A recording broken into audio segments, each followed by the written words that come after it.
on Capitol Hill. But for right now, we'll take you to the House of Representatives.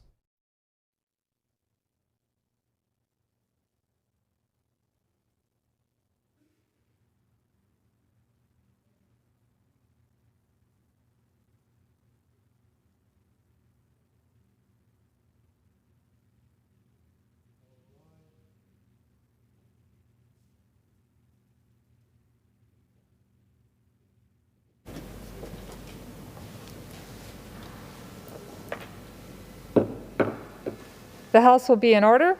The prayer will be offered by our chaplain, Father Conroy. Let us pray. Lord our God, thank you for giving us another day. Please bless the members of this People's House as they address the funding issues facing our nation.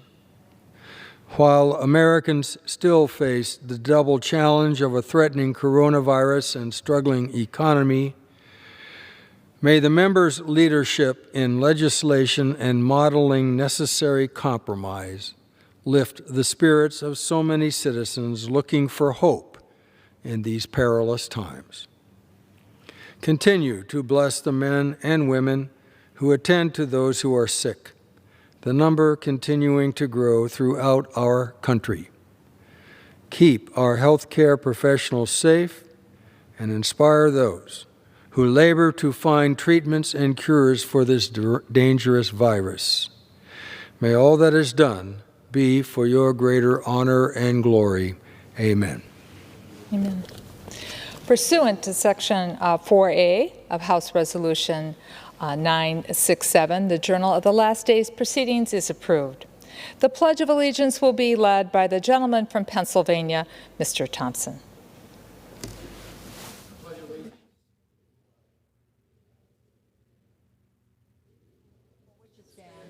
One nation, under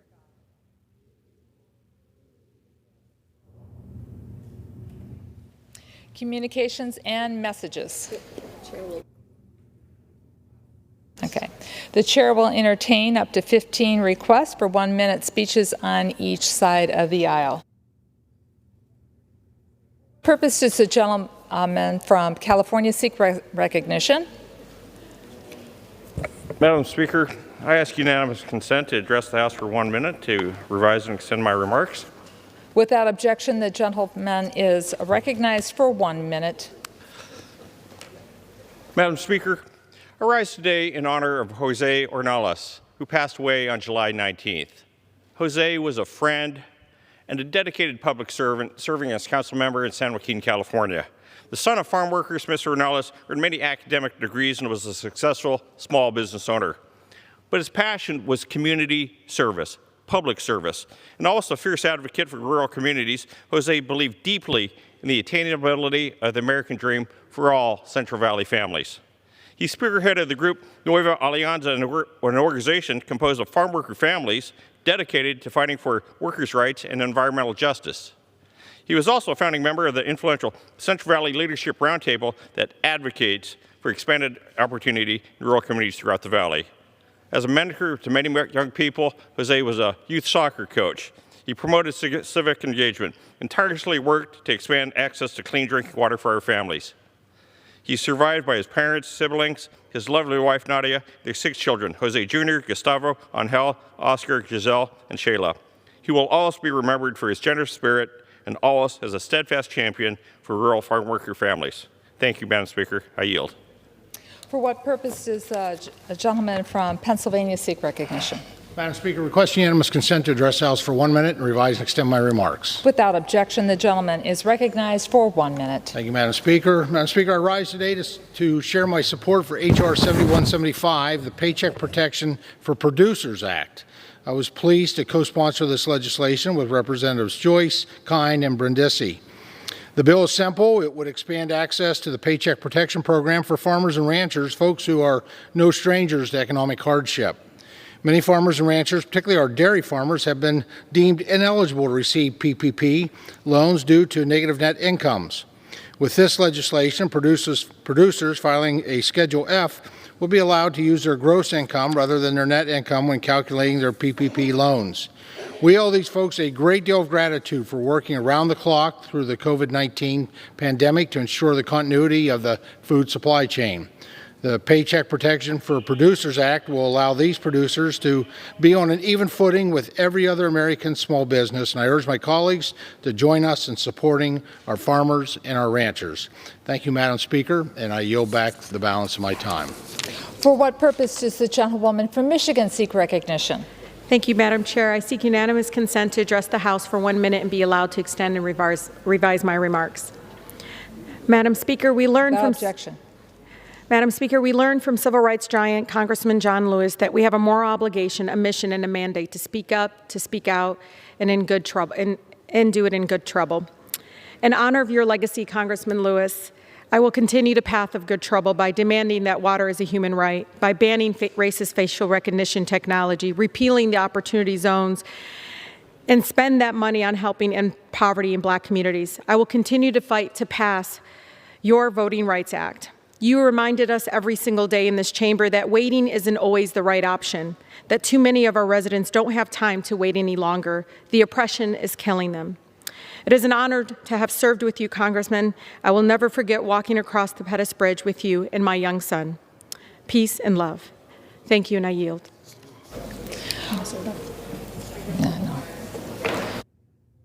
Purpose does the gentleman from Minnesota seek recognition? Madam Speaker, I ask unanimous consent to address the House and to revise and extend my remarks. Without objection, the gentleman from Minnesota is recognized for 1 minute. Madam Speaker, I rise today to honor a remarkable woman named Rosemary Stradiotti, a well-known West Duluth native who recently passed away from COVID-19. Her life serves as an example of what it means to be a friend, a neighbor, and a patriot. As a daughter of a World War I veteran and a spouse of a World War II veteran, Rosemary dedicated her life to honoring those who fought and sacrificed for our country. Rosemary served as the president of the West Duluth American Legion Auxiliary for over 50 years. She helped lead and organize the West Duluth Memorial Day Parade.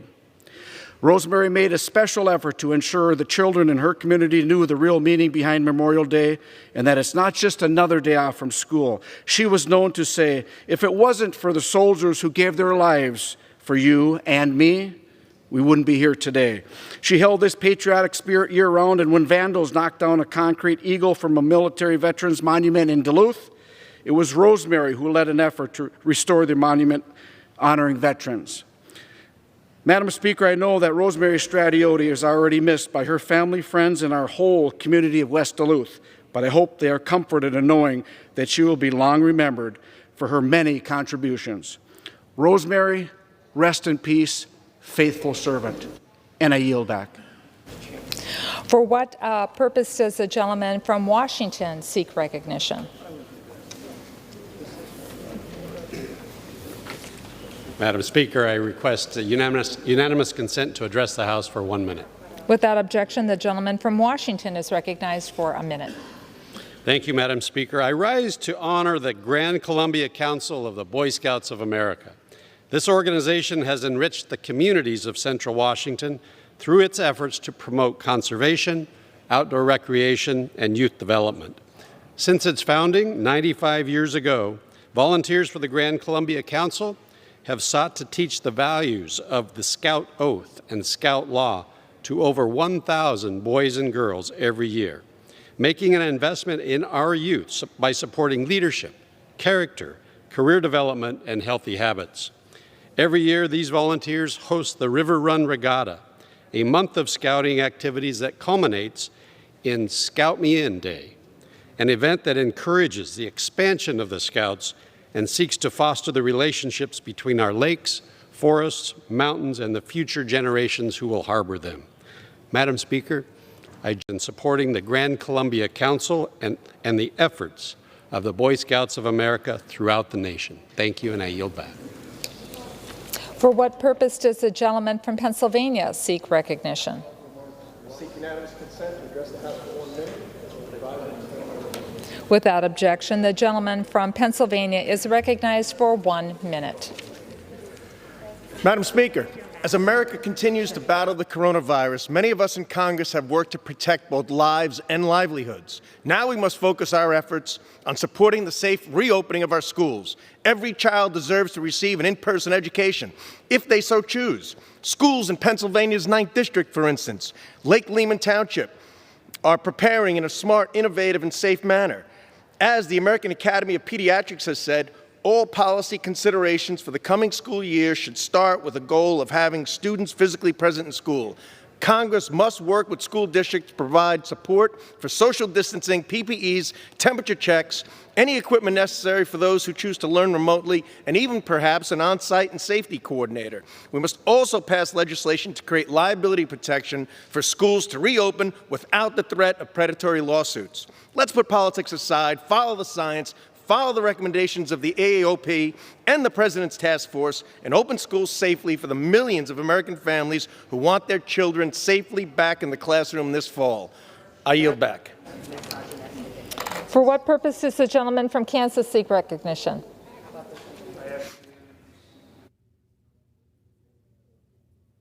Without objection, the gentleman from Kansas is recognized for 1 minute. Thank you, Madam Speaker. Today I rise in support of President Trump and fellow Kansas Secretary Mike Pompeo in their dealings with China. This includes closing the consulate in Houston. The CCP has for decades been using meticulous, multidimensional strategies to degrade and undermine American hegemony and democracies around the world.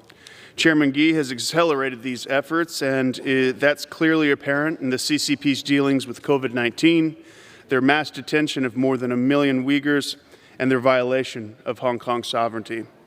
Every action that China takes affects the global economy and security, and more importantly, the lives of Americans. China's repeated aggression and nefarious actions have proven China cannot be trusted. Thankfully, we now have an American president and a Secretary of State who won't be treating China with kid gloves, and a president unlike any other in history who will be tough on China. Thank you. I yield back. For what purpose does the gentleman from California seek recognition?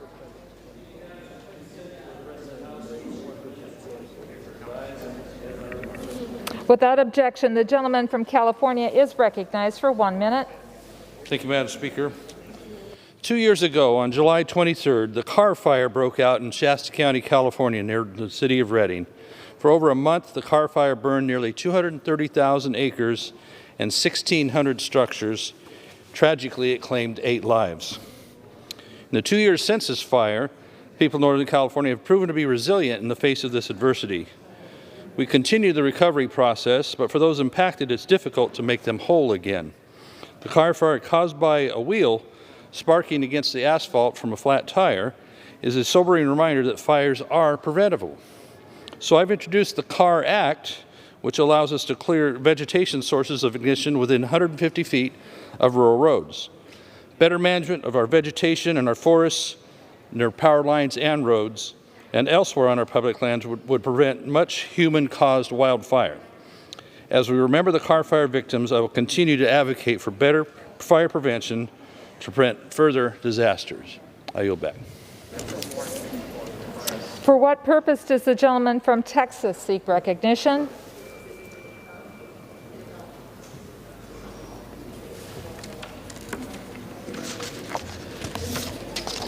Madam Speaker, seek to unanimous consent to address the House for 1 minute.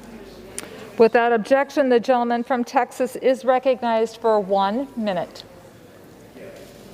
Recognition is properly gone to a great man, John Lewis, colleague who will be sorely missed. He, along with the great Dr. Martin Luther King Jr., some people say, oh, they did much for African Americans, but actually they did a great deal for everyone in this country. As a young Christian, their efforts enabled me to treat brothers and sisters as brothers and sisters, and for that I will be ever thankful. With that, I would yield back, but Madam Speaker, pursuant to Clause A1 of Rule 9, I rise to give notice of my intent to raise a question of the privileges of the House. The form of my resolution is as follows. Under Rule, the gentleman may proceed. Okay.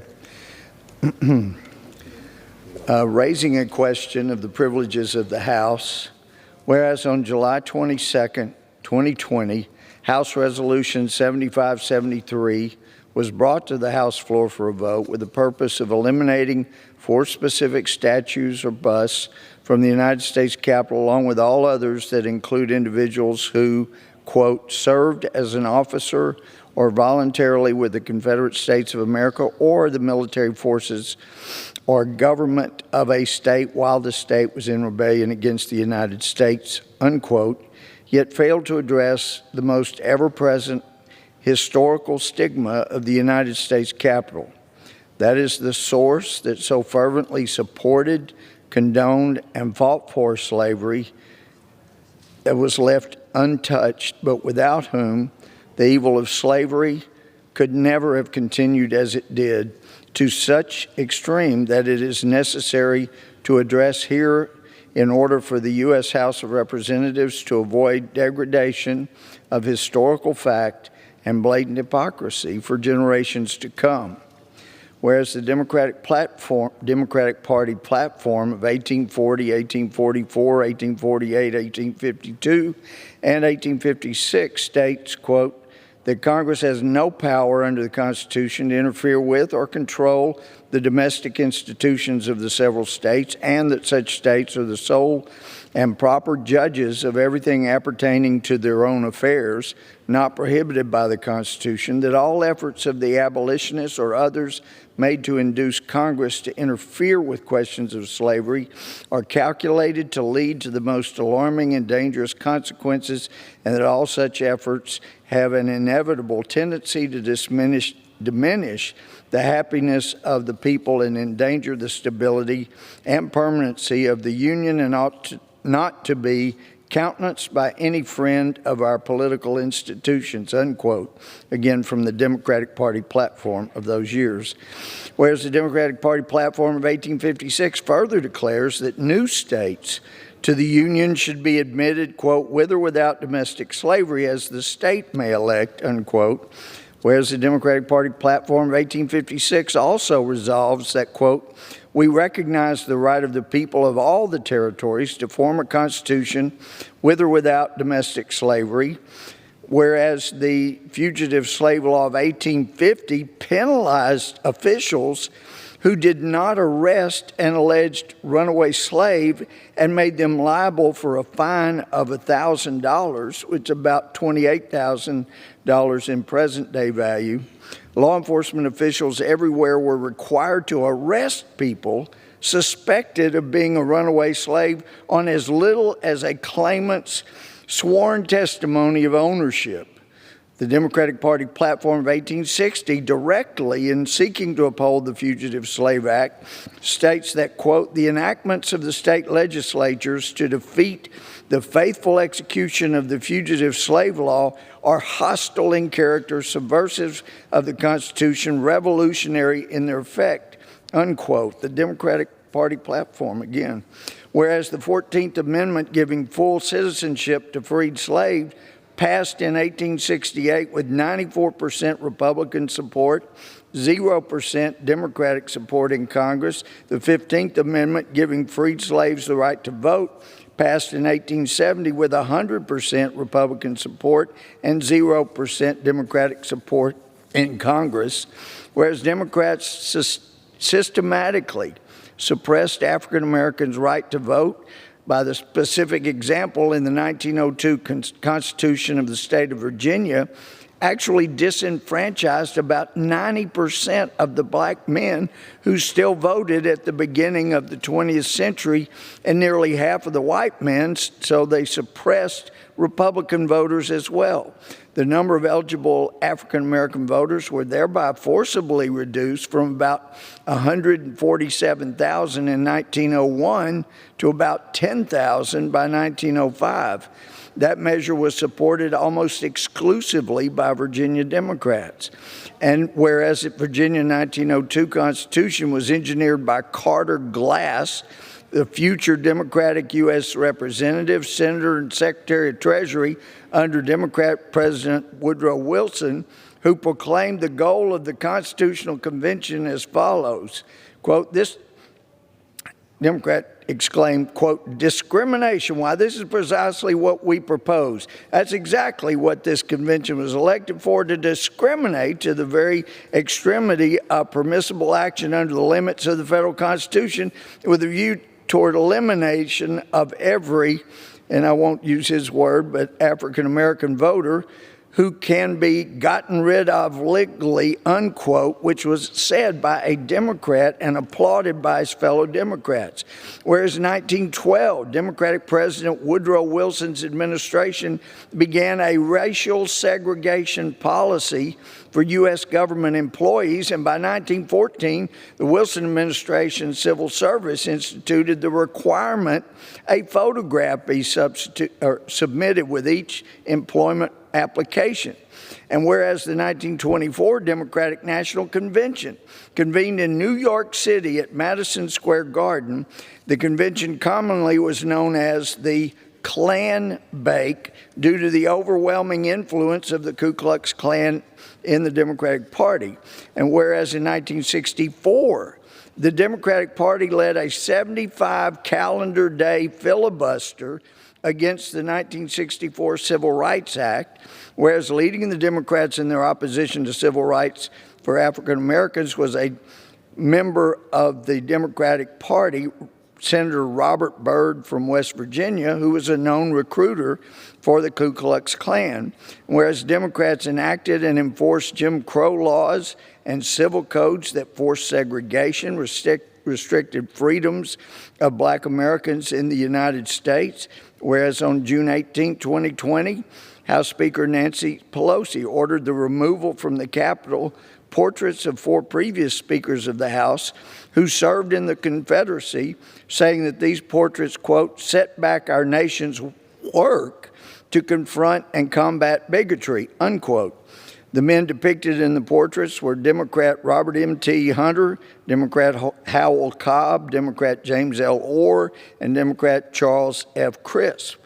Resolved that the Speaker of the House of Representatives shall remove any item that names, symbolizes, or mentions any political organization or party that has ever held a public position that supported slavery or the Confederacy from any area within the House wing of the Capitol or any House office building, and shall donate such item or symbol to the Library of Congress. And 2, that any political organization or party that has ever held a public position that supported slavery or the Confederacy shall either change its name or be barred from participation in the House of Representatives. With that, I would yield back. Under Rule 9, a resolution offered from the floor by a member other than the majority leader or the minority leader as a question of privilege of the House has an immediate precedence of only at that time designated by the chair within 2 legislative days after the resolution is properly noticed. Pending that the designation, the form of the resolution noticed by the gentleman from Texas will appear in the record at this point. The chair will not at this point determine whether the resolution constitutes a question of privilege. That determination will be made by the time designated for consideration of the resolution.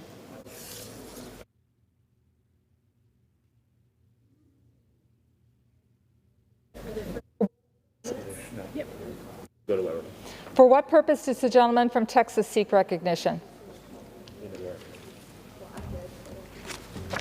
Madam Speaker, to address the House for 1 minute, revise and extend my remarks. Without objection, the gentleman is recognized for 1 minute. Thank you, Madam Speaker. The cancel culture train, aka HR 7573 that passed yesterday, was wrong on a deep level. I'm not going to get on that cancel culture train that says we have to do away with any mention or remembrance of everybody or everything that we don't agree with, or that might have said something that we don't like, didn't like, or that might have stood for something that we don't stand for or didn't stand for. The First Amendment was put in the Constitution to prevent exactly this. I'm not going to get on the cancel culture train because the next thing you know, I'll get thrown off for saying something that somebody didn't like or didn't agree with. Lord forbid that I would do something that somebody didn't like or didn't agree with. If we're going to do this, what happened yesterday, then the building names, street names, plaques, and all remembrances of Democrats that Judge Gomer just read about need to be removed from every street, every building, anything that honors them. Madam Speaker, that is a dangerous slope to be on, the cancel culture train. People better sit up and take notice. The gentleman's time has expired. Are there any further requests for 1-minute speeches?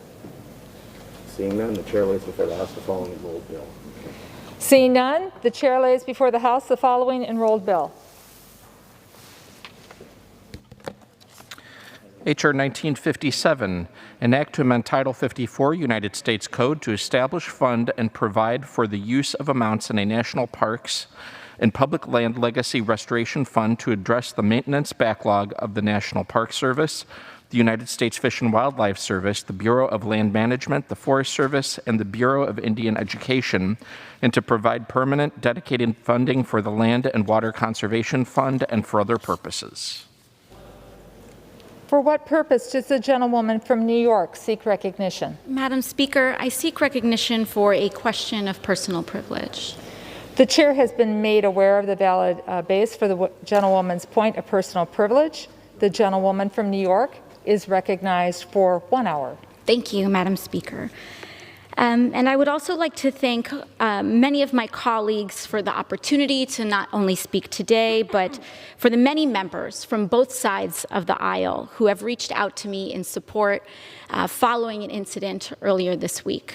About 2 days ago, I was walking up the steps of the Capitol when Representative Yoho suddenly turned a corner, and he was accompanied by Representative Roger Williams, and accosted me on the steps right here in front of our nation's Capitol. I was minding my own business, walking up the steps, and Representative Yoho put his finger in my face. He called me disgusting. He called me crazy. He called me out of my mind. And he called me dangerous. And then he took a few more steps, and after I had recognized his comments as rude, he walked away and said, "I'm rude. You're calling me rude." I took a few steps ahead, and I walked inside and cast my vote, because my constituents send me here each and every day to fight for them and to make sure that they are able to keep a roof over their head, that they're able to feed their families, and that they're able to carry their lives with dignity. I walked back out, and there were reporters in the front of the Capitol, and in front of reporters, Representative Yoho called me, and I quote, "a fucking bitch." These are the words that Representative Yoho levied against a congresswoman, the congresswoman that not only represents New York's 14th congressional district, but every congresswoman and every woman in this country, because all of us have had to deal with this in some form, some way, some shape, at some point in our lives. And I want to be clear that Representative Yoho's comments were not deeply hurtful or piercing to me, because I have worked a working class job. I have waited tables in restaurants. I have ridden the subway. I have walked the streets in New York City. And this kind of language is not new. I have encountered words uttered by Mr. Yoho and men uttering the same words as Mr. Yoho while I was being harassed in restaurants. I have tossed men out of bars that have used language like Mr. Yoho's. And I have encountered this type of harassment riding the subway in New York City. This is not new, and that is the problem. Mr. Yoho was not alone. He was walking shoulder to shoulder with Representative Roger Williams. And that's when we start to see that this issue is not about one incident. It is cultural. It is a culture of lack of impunity, of accepting of violence and violent language against women, and an entire structure of power that supports that. Because not only have I been spoken to disrespectfully, particularly by members of the Republican Party and elected officials in the Republican Party, not just here, but the President of the United States last year told me to go home to another country, with the implication that I don't even belong in America. The governor of Florida, Governor DeSantis, before I even was sworn in, called me a whatever that is. Dehumanizing language is not new.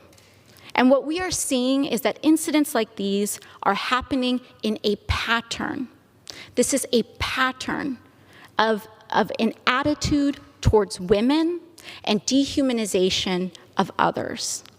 So while I was not deeply hurt or offended by little comments that are made, when I was reflecting on this, I honestly thought that I was just going to pack it up and go home. It's just another day, right?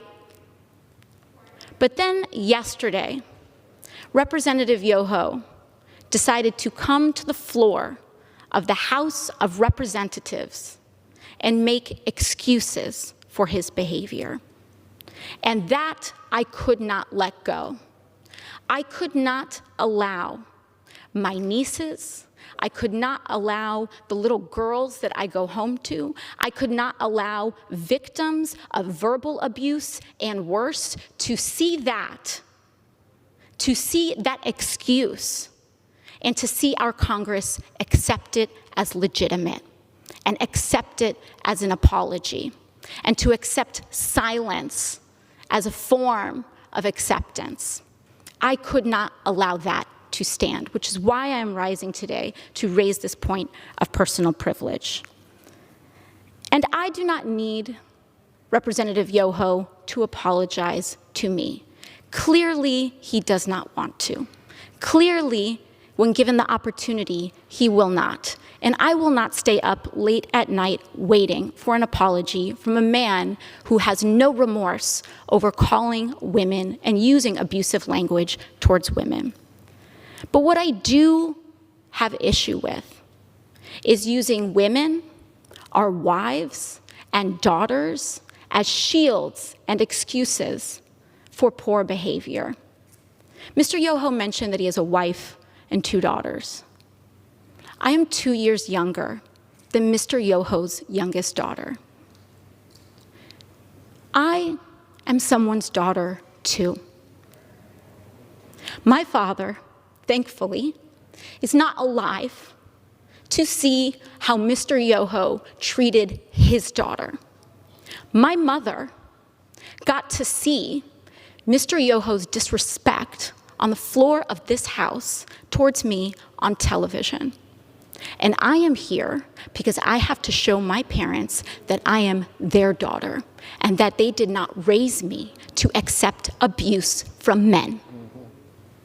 Now, what I am here to say is that this harm that Mr. Yoho tried to levy against me was not just an incident directed at me. But when you do that to any woman, what Mr. Yoho did was give permission to other men to do that to his daughters. In using that language in front of the press, he gave permission to use that language against his wife, his daughters, women in his community. And I am here to stand up to say that is not acceptable. I do not care what your views are. It does not matter how much I disagree or how much it incenses me or how much I feel that people are dehumanizing others. I will not do that myself. I will not allow people to change and create hatred in our hearts. And so what I believe is that having a daughter does not make a man decent. Having a wife does not make a decent man. Treating people with dignity and respect makes a decent man. And when a decent man messes up, as we all are bound to do, he tries his best and does apologize. Not to save face, not to win a vote. He apologizes genuinely to repair and acknowledge the harm done so that we can all move on. Lastly, what I want to express to Mr. Yoho is gratitude. I want to thank him for showing the world that you can be a powerful man and accost women. You can have daughters and accost women without remorse. You can be married and accost women. You can take photos and project an image to the world of being a family man and accost women without remorse and with a sense of impunity. It happens every day in this country. It happened here on the steps of our nation's capital. It happens when individuals who hold the highest office in this land admit to hurting women and using this language against all of us. But once again, I thank my colleagues for joining us today. I will reserve the hour of my time, and I will yield to my colleague, Representative Jayapal of Washington. Thank you.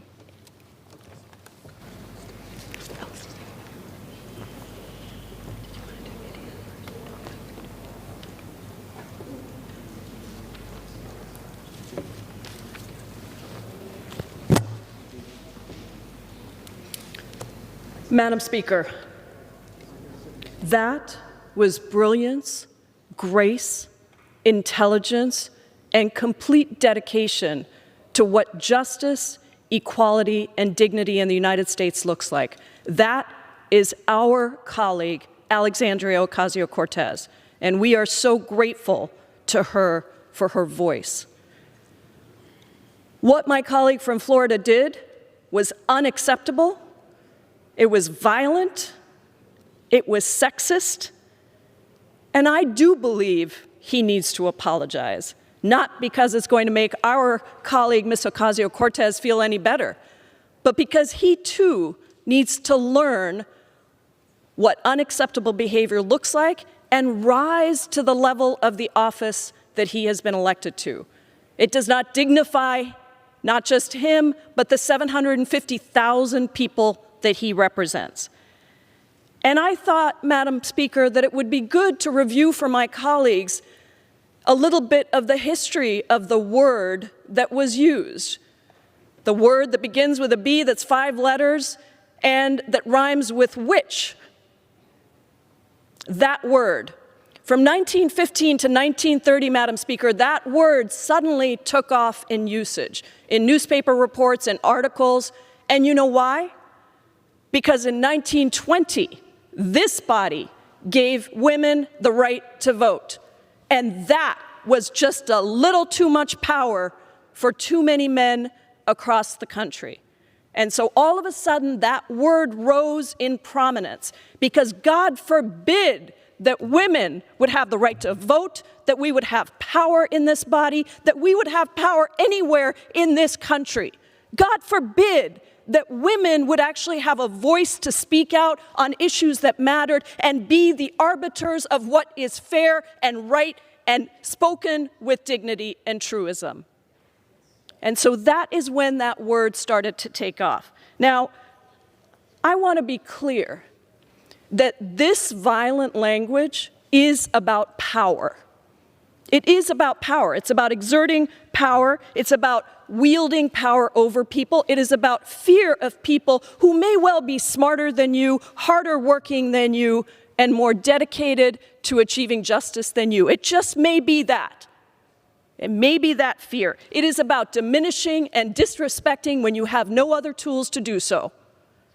And it's not new. Madam Speaker, you were right here managing time on this floor when I, as a new member of Congress, was told by one of my Republican colleagues that I was a young lady and I didn't know a damn thing about what I was talking about. You were right here managing the time for our side, and you helped me through that moment. Thank you. And I did get an apology on this floor from my colleague across the aisle. I was also told in Judiciary Committee to learn how to read by another one of my members across the aisle. These are the things that happen to us all the time. These are not jokes. They're not little things, not because they hurt us. We are way too strong for that.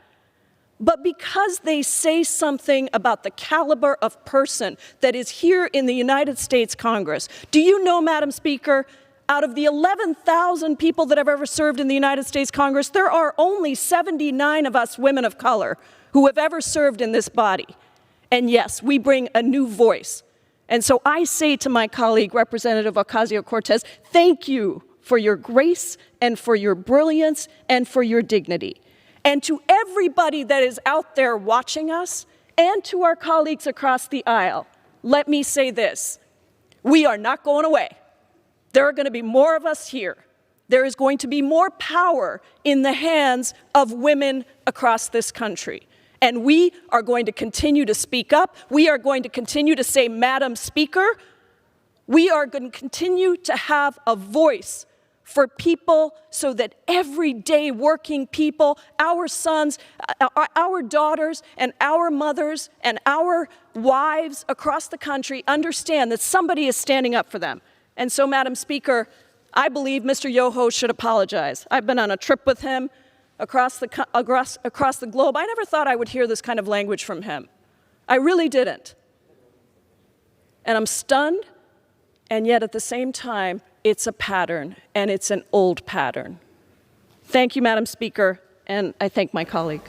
Thank you, Representative Jayapal, and thank you in giving the context of how these words and this language have always been levied towards the ascent of women and women who are ascending in power. I now yield to another phenomenal leader from my own home state of New York, Representative Nydia Velázquez.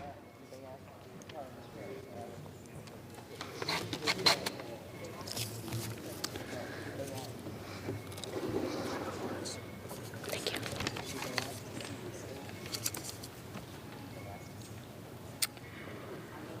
My friends, at times like this, it will benefit us all to remember what the word Congress actually means. Congress means a coming together. That is the entire point of this institution. People from different regions of the country, with varying political views, individuals of different backgrounds, ethnicities, sexual orientations, and yes, genders, come together to solve problems on behalf of the American people who elect us. That is where the word Congress originates from, a coming together. We will frequently disagree, heatedly.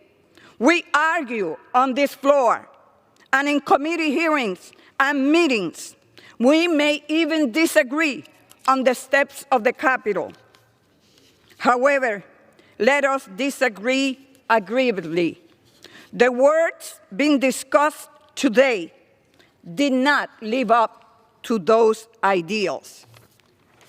And the gentleman must say that he is sorry. He must apologize. It is not to apologize to Alexandria Ocasio-Cortez. He must apologize to his wife, to his daughters. to women in this country. Today, our political discourse is too often infected with an anger and a malice unbecoming of our democratic institutions.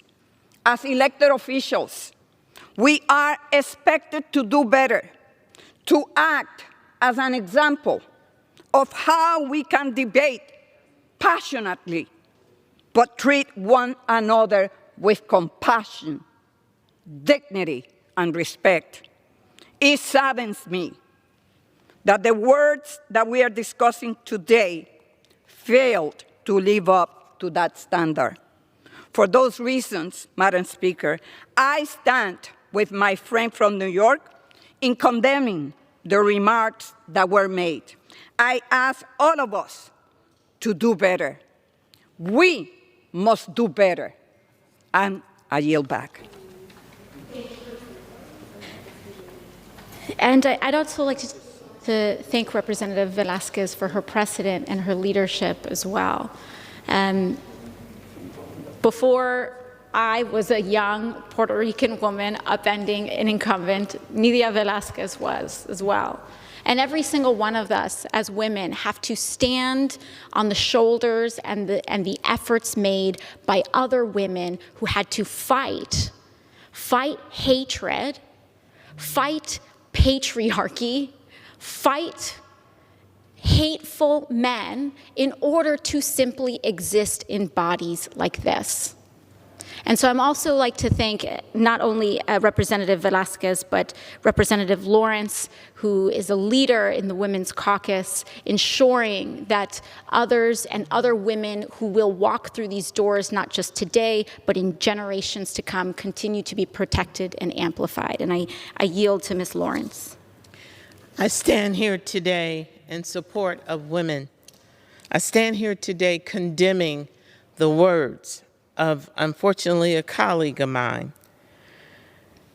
I want to reflect on history. The first African-American woman was elected in 1968, the first Hispanic woman in 1989. Ladies and gentlemen, we are here to stay. This year is the 100th year that women have the right to vote. For far too long, women and people of color have been subjected to being mistreated, humiliated, and trying desperately with words to minimize us. Women of color have traditionally been excluded from the halls of Congress. But I'm here today saying in a Congress where we have the largest number of diversity in women in the history of this Congress, our diversity is our strength and our unity is our power. You will see today speakers coming to this mic. Yes, we're standing up because of the words of one member, but I'm standing here today of generations of assaults, generations of abuse, and stand here proud as a survivor. Our constituents expect leadership, not schoolyard bullying from their elected colleagues. Almost 100 years after the ratification of the 19th Amendment to Congress, to the Constitution, and now at the most diverse that our body has ever been, this is a time we should be celebrating each other, thanking God that we have the opportunity to serve with legends like John Lewis. But instead, we're trying to roll back the clock with behavior that's unacceptable. I'm the little black girl from the east side of Detroit who was raised by a woman who was a grandchild of an emancipated slave. I'm not scared of you. I will call you out, and I demand respect, and I will respect you. And I yield back. Thank you. Thank you to my colleague from Michigan, Representative Lawrence. And as I had indicated earlier, that having a daughter does not make a decent man. Having a wife does not make a decent man. But treating people with dignity and respect makes a decent man. And I'm incredibly thankful to have the honor and privilege to serve with decent men in this body each and every day. And it is an honor, and I am thankful to serve with Representative Al Green, who is a sterling example of such a decent man, and I yield to him. Thank you. Madam Speaker, I thank you for this opportunity. Ms. Ocasio-Cortez, I thank you. Madam Speaker, I'm 72 years old. I have no children. But if I had a daughter, I would name her Alexandria because my name is Alexander. If I had a daughter, I would want her to be bold. I would want her to be courageous. I would want her to speak truth to power. I would want her to be just like Alexandria Ocasio-Cortez. The name means helper of humankind, and that is what she's about the business of doing. I salute her for the positions that she's taken. Madam Speaker, this is not the first time we've heard this B word used by people in positions of authority. A higher office in this country has corrupted the discourse. It came from a higher office, and we all took it for granted. We just assumed, well, that's just a person saying something. SOB, you're talking about the mother. This is unacceptable. It is absolutely unacceptable. I believe that we must change the tide of discourse in the country, and I believe that what Ms. Ocasio-Cortez has said is something that all of us should take notice of. She spoke from her heart, as she usually does, by the way. A brilliant head with a compassionate heart. I'm proud of her. I will stand with her not only today, but in the future. I don't have to agree with everything she says to respect her dignity, to respect her humanity. And finally, this. I grew up in a home where scatology was commonplace. I don't think scatologist is a word, but if such a word existed, there were many scatologists in my home. Scatology is a word. And I learned early on how that impacts the psyche of people. We cannot allow what happened to go unnoticed, which is why I am here today. This scatology with the B word is something that demeans every woman when it is used.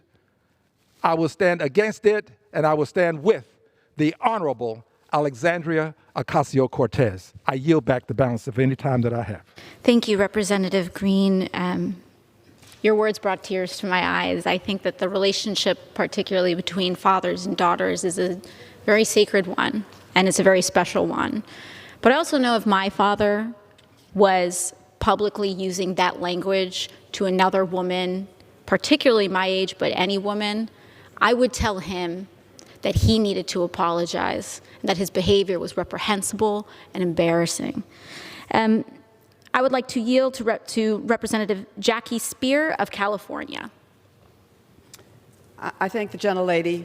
I want to compliment you on a profound, articulate, and accurate statement of what is wrong with what is going on in this country and what is going on wrong in this body. Thank you.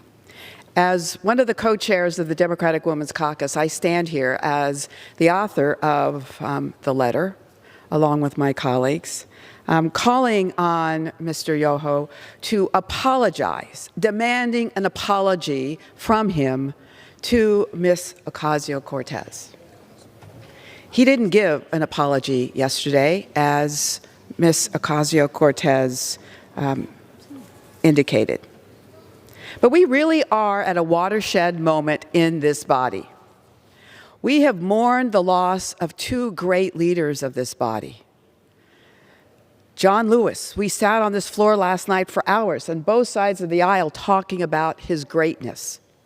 And what did he call us? He called us a family. A family does not talk to each other as Mr. Yoho had talked to Ms. Ocasio-Cortez. We mourn the loss of Congressman Elijah Cummings, who said, "We are better than this." And we are better than this. We are the most diverse Congress ever in the history of this country. 24% of us are women. 8% of us are women of color. Now, where does this all come from? It comes from the top. It comes from the White House, who calls women crazy Nancy, or such a nasty woman, or a low IQ person of a colleague of ours who serves as a chair of a committee. A crazed, crying lowlife. Our colleague, Mr. Yoho, conducted himself like a hit-and-run driver. And he does not want to take responsibility for his conduct. I believe he must take responsibility for his conduct. We are not, as women in this House, going anywhere. We are here to stay. We belong here. And we will demand respect for Ms. Ocasio-Cortez and every other woman in this House who has been demeaned by a colleague, whether a Democrat or a Republican. It is not right, and we can do better. I yield back. Thank you.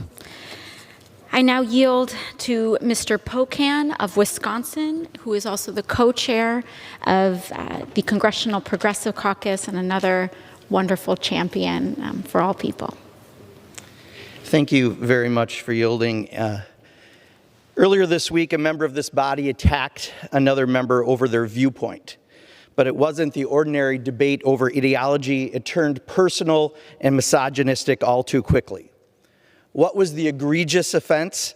She said what we all know to be true, that poverty is a leading path to crime, that if you can't pay your rent or feed your family, you will do whatever you have to do to survive, and you could turn to crime, so you aren't homeless or so your family doesn't starve. That's called survival. And thanks to our nation's disastrous response to COVID-19, more people aren't working, and that will cause poverty. Pretty simple, honest logic. Well, one member not only took offense to that truism, but they also took offense to the person who said it in the most frightening manner.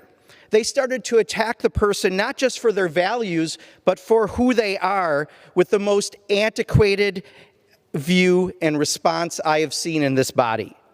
By swearing at someone and calling them an effing B, you don't denigrate the person you are attacking as much as you denigrate yourself and, honestly, this institution. And by not properly apologizing for that incident, you further dig yourself into a dinosaur-sized misogynistic hole. And for the Republican Party to not deal with that member swiftly and strongly, you show a greater problem with your party.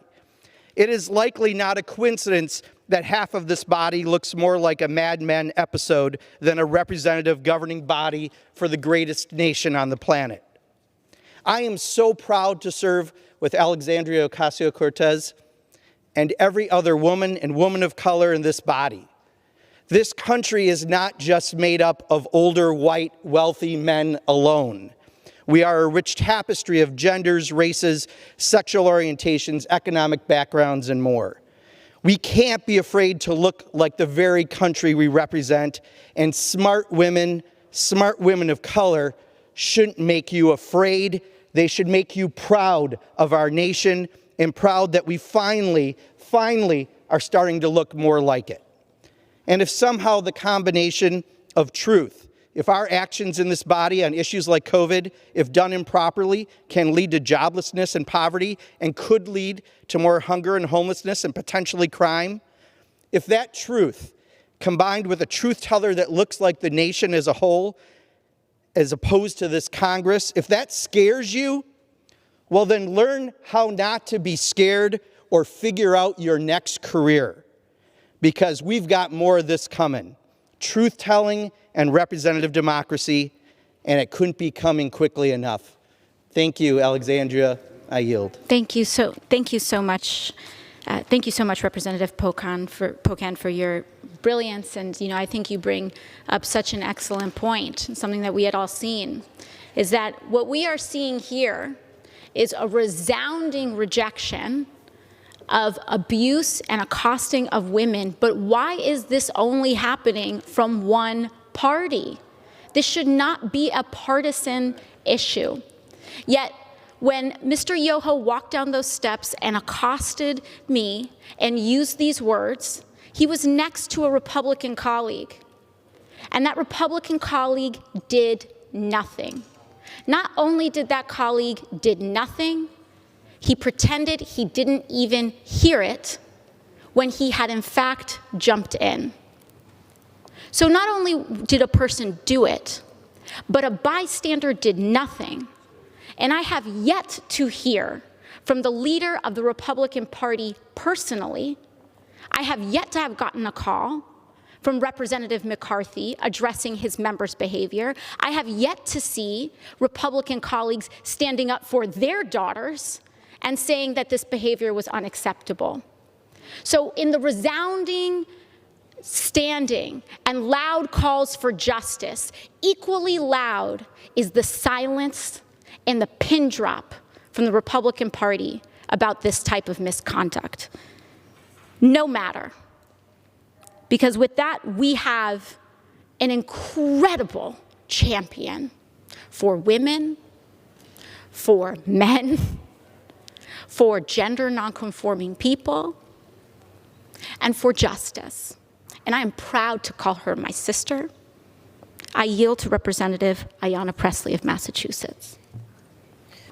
Thank you. Madam Speaker, I rise today to condemn in the strongest form the vulgar language and blatant disrespect a colleague directed at Congresswoman Ocasio-Cortez. As the Congresswoman stated, we are not on the House floor today because of just one callous incident. Unfortunately, what brings us to this moment are the structural and cultural conditions, and yes, the very men that have normalized the marginalization of women, and specifically women of color, since this nation's very inception. Madam Speaker, patriarchy, it is a tool of oppression that's very much at home in the halls of this powerful institution. Not unlike the hostile working environments and harassment experienced by countless women across the nation who dare to speak truth to power. Today we rise for every woman that has dealt with these dynamics as a conflated part of their walk in life. Every woman that has repressed the painful rhetoric inflicted on our bodies and our lives. So suffice to say that these tired tactics to debase and marginalize are familiar, and yet still we rise. Our forefathers and our foremothers, rather, the trailblazing women elected to Congress before us, equipped us to take on a world that was built on contradictions and injustice. Because of them, we have learned how to walk with our heads held high, our legacy defined by the laws we write and the good we do on behalf of those we serve. I first set foot in this institution at the age of 19. My mother poured into me a sense of reverence for this institution, of the awesome power that it held. I walked through hallways and still do, flanked by the statues of men that enslaved my ancestors, in a building built by my enslaved ancestors. Madam Speaker, while there may still be some specters in this hallway, set on upholding oppression and misogyny, I know that when my 12-year-old daughter walks through these hallways today, she sees my name embossed on a plaque outside the door and lit up on the voting board above this House floor. And she sees Talib and Omar and Chu and Jayapal and Escobar and Trahan and Underwood. Our very existence is proof that progress has been made. And yet, although in some instances we are better than we used to be, we are still not who we can be. And so with my eyes fixed, clear on the challenges of the moment, but clearer still on the promise of the future, I speak to our daughters, for they are watching and carefully taking note of how we respond in this moment. So in this moment, I say to my Cora and all our daughters, you are powerful. You are limitless. Your contributions to this world are brilliant, needed, and uniquely yours. Your ideas are substantive, your lived experiences, your kind heart, and your critical eye belong at every single table where decisions are being made. You deserve a life free from fear and filled with dignity and love. You are not defined by your productivity or your chosen work. We affirm these truths to be self-evident that women are the backbone of every family, of our communities, and we are nation builders.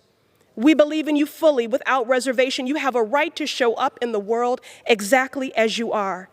And who you are is always enough.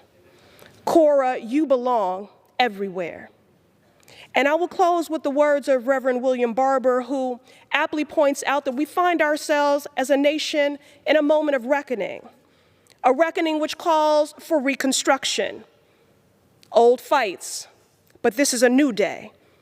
Let's build the world that Cora and all girls and women deserve, and let us begin with this very institution. Thank you.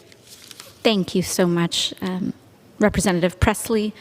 And I now yield to Representative Judy Chu of California. Thank you.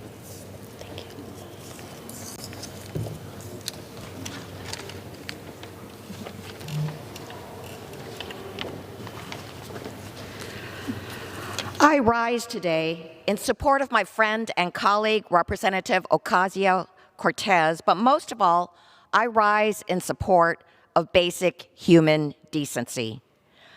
I condemn remarks that are disrespectful, and offensive, and recent remarks reflected a hostility that should alarm my colleagues on both sides of the aisle.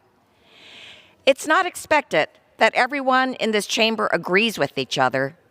It is expected, however, that we treat each other with dignity and respect.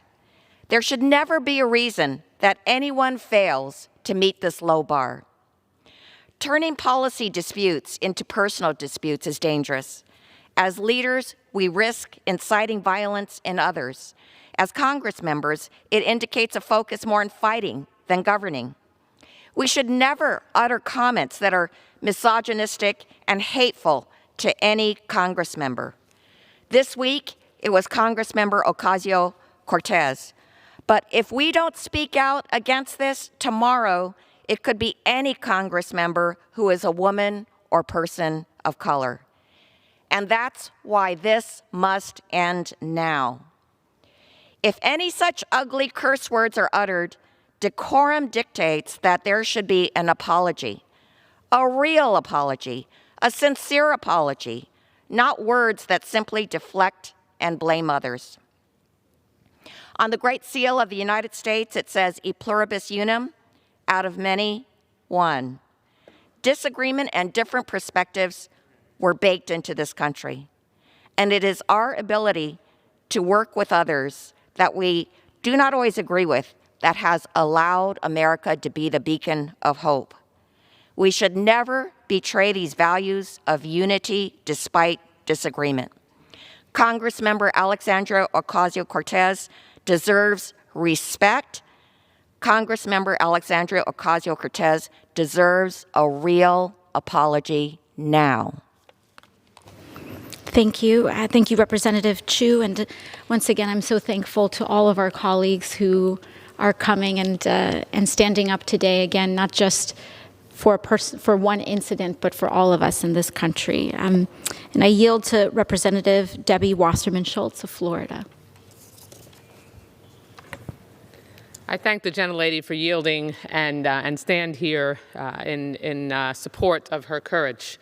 I rise to remind every man and woman on this floor that we were sent to Washington to destroy hostile work environments, not build them. Few women here or watching have not felt a man's bullying breath or menacing finger in our face as we were told exactly what our place was at work. I certainly saw and felt it as a 20-something lawmaker and had a highly public similar experience here in the halls of Congress as a 30-something member, once again from a then Florida member of Congress. That former member was just elected as the chair of the Republican Party of Texas, by the way, so advancing unchecked. Today, we take a stand for my colleague and friend, Ms. Ocasio-Cortez, and all women who endure this archaic behavior. Today, we take a stand and say enough is enough. Sadly, most capitals, including this one, endure this archaic behavior. And we must stand shoulder to shoulder to say that today is the last day that we will tolerate it. Sadly, most capitals, including this one, are still undeniably boys' clubs. But women have critical numbers now, my friends, and all of us, women and men, have had it with bullies. The halls of Congress are not middle school playgrounds. We have serious business to do. People across the country are sick, dying, unemployed, and facing eviction, yet misogyny was this member's highest priority messaging. Unbelievable. I guess really not unbelievable. It's a new day, gentlemen, and I use that term loosely with some cases. So just a reminder for those who still want to wield the workplace tool of intimidation, your time is up. To my sisters on this floor and listening at home, to my daughters listening at home, we must not let those who may be intimidated by our strength scare us away. I am proud of and proud to stand by my colleague and friend, Congresswoman Alexandria Ocasio-Cortez today. I yield back the balance of my time. Thank you. And with that, I would like to yield to Representative Lori Trahan of Massachusetts.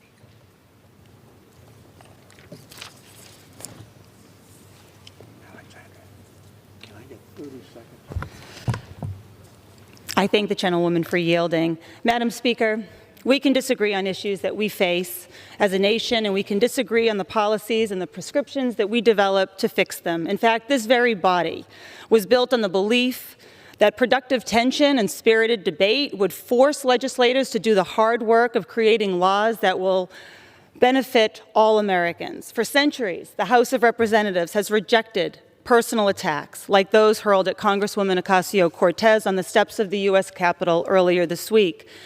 This institution has maintained rules that hold us as members of Congress to a higher standard, because that's what the hardworking people we represent expect from us, and that's what we owe to them. Madam Speaker, when we learn of the kind of personal attack levied against Congresswoman Ocasio-Cortez, we cannot sit idly by. We cannot let it go unaddressed, as many of us women have long been expected to do. We must call it out. We must demand accountability like we are here today. That's what we owe to all women, especially to our daughters. We have to send the message loud and clear, because apparently people still aren't getting it. The days of bullying women you disagree with, whether it's in a boardroom, in a newsroom, on a military base, or in these hallowed halls of Congress, are over. If my colleagues on the other side of the aisle don't believe me, watch as we continue winning in districts across America. Watch as women band together to say enough to being publicly humiliated simply because they disagree. And watch as we make up for lost time by course-correcting the behaviors that women like us have had to endure, so that our daughters and yours will never have to. I want to thank my fearless colleague for the grace, the courage, and the intellect that you bring to this chamber every day. And with that, I yield back. Thank you so much, Representative Trahan. And I'd like to yield to our majority leader, who has stood up for every member in this body and decency across parties, our majority leader, Representative Hoyer. Madam Speaker, this is an issue of who we are as a people. Many women have spoken on this floor, but this is an issue for fathers. This is an issue for sons. This is an issue for brothers. I have 3 daughters, 2 granddaughters, and 3 great-granddaughters. They must not be confronted with this kind of attack. And that's what it was. Some have tried to demonize the gentle lady from New York, who does in fact bring the intellect and the passion and the focus. on issues, surprisingly, that the gentleman mentioned yesterday in his non-apology. All the men on this side of the aisle are supportive of Alexandria Ocasio-Cortez and all of her sisters and all of her mothers as well. I yield back. Thank you. Thank you so much, Representative Hoyer. And I would like to now yield to Representative Sherrill of New Jersey. I thank the gentlelady from New York for yielding. The 116th Congress has the largest number of women serving in this body's history. 101 women serving in the House, 26 women in the Senate. And this historic class of women represents the broad and diverse America that we live in. We are all public servants. We all came here to serve our country and our communities. I frequently disagree with colleagues, but policy differences are no excuse for personal attacks. And we know that some of the harshest personal attacks are often reserved for women of color. Furthermore, telling a woman, "I'm sorry you heard it that way," is a cliche as old as time to belittle and dismiss women after attacking them. We have got to do better. We are role models for our children. I'm standing here not just for my 2 daughters, but for my 2 sons. We have got to do better. Thank you, and I yield back. Thank you so much, Representative Sherrill. And I would now like to yield to Representative Barbara Lee of California.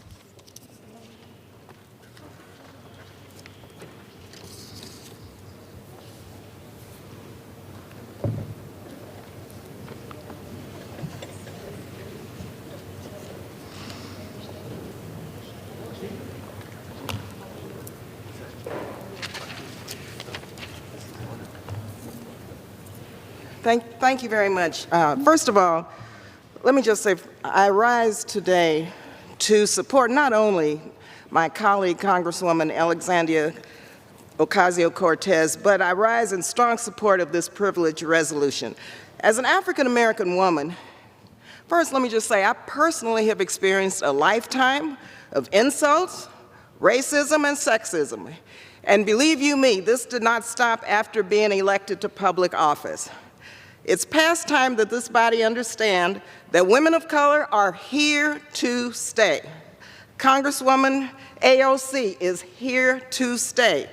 It is past time that this House recognize that women will not tolerate these personal attacks and insist that we be treated with respect. Do anyone in this House representing over 700,000 people? The impact of using this language against any woman dehumanizes women and girls and sends the message to other men that women are valued less than a human being. Now, my mentor, Congresswoman Shirley Chisholm from Brooklyn, New York, was the first black woman elected to Congress. And as a member of the late Congressman Ron Dellum's staff, I spent many years on Capitol Hill and witnessed the personal attacks and curse words against her as a black female member of Congress. But you know what? Just like yourself, she would not tolerate such behavior. And she had to fight oftentimes alone against such despicable language and behavior. Well, Congresswoman, we are here today with you. We are here supporting your right to speak out, to represent your constituents, and to be who you are, a brave and bold member of Congress, which we know you to be.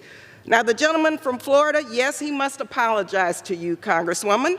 He must apologize, though, to all of the little girls who aspire to be who they are without being called disgusting names and barriers to keep their voices silent.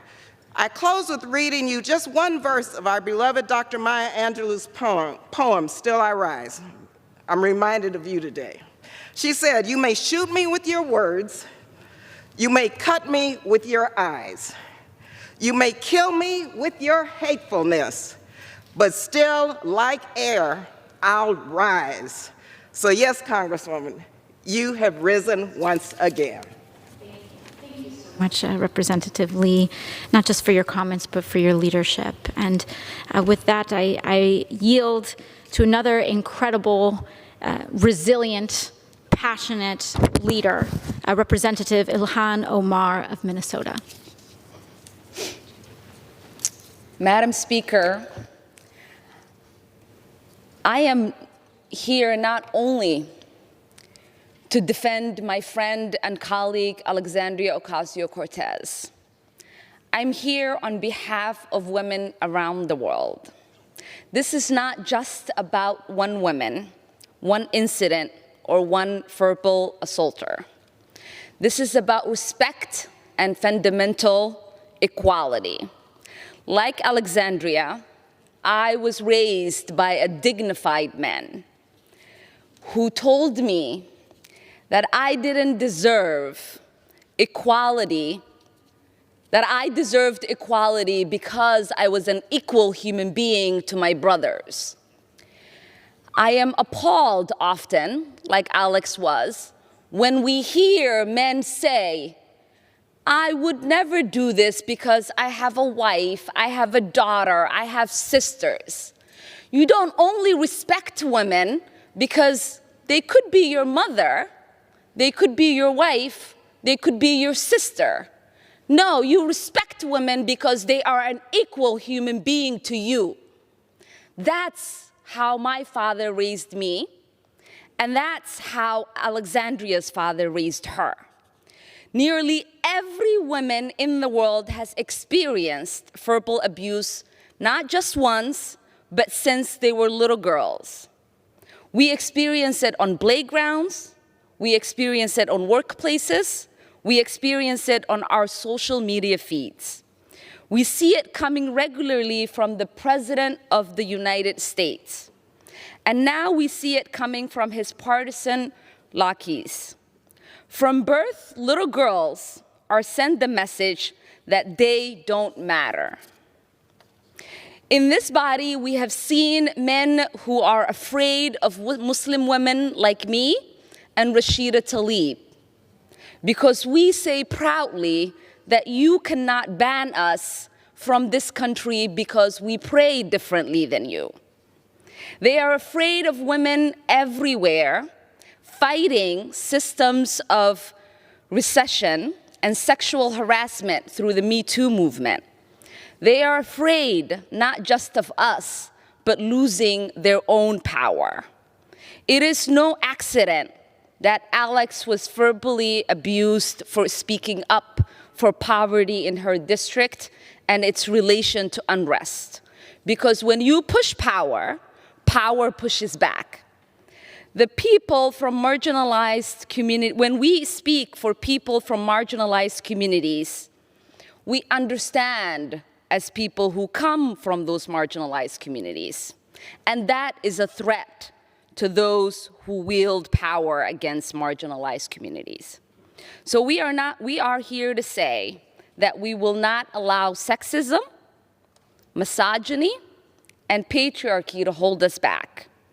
We will not apologize for advocating for women everywhere. We will not apologize for claiming the power that women deserved for centuries.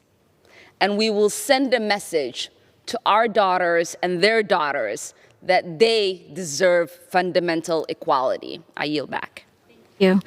Thank you so much, Representative Omar, and thank you again to so many members who have shown up today in support. And although not everyone has been able to speak, Representatives Castro, DeLauro, Barragan have also risen, along with many, many others, and I appreciate everyone's presence. And with that, I'd like to yield with Representative Clark from Brooklyn, New York. The other Clark. Oh, the other Clark. My apologies. I yield to Representative Catherine Clark of Massachusetts. We like that there are so many women and women named Clark that we can be confused. Thank you, Representative Ocasio-Cortez. As we all know, sexism isn't new to Congress. It's not new to America. It happens in homes, in schools, and in all places of work. The behavior, the language, the assault wielded against my colleague was disgusting, inappropriate, and endemic of the toxic masculinity that permeates our culture and our country. Slurs like the one used by Representative Yoho are meant to degrade, objectify, and belittle women. It was an attempt to dismiss her role in this body, and her position altogether. All women have experienced this to some degree, but so often it is women of color who are singled out. When we hear comments like this, men and boys think it's appropriate. Women and girls expect it. Today we stand with our colleague. We will not accept this behavior anymore. We will not be made to feel less than. This is our house, and we are claiming our space. I yield back. Thank you, Representative Clark, and I yield to Representative Rashida Tlaib of Michigan.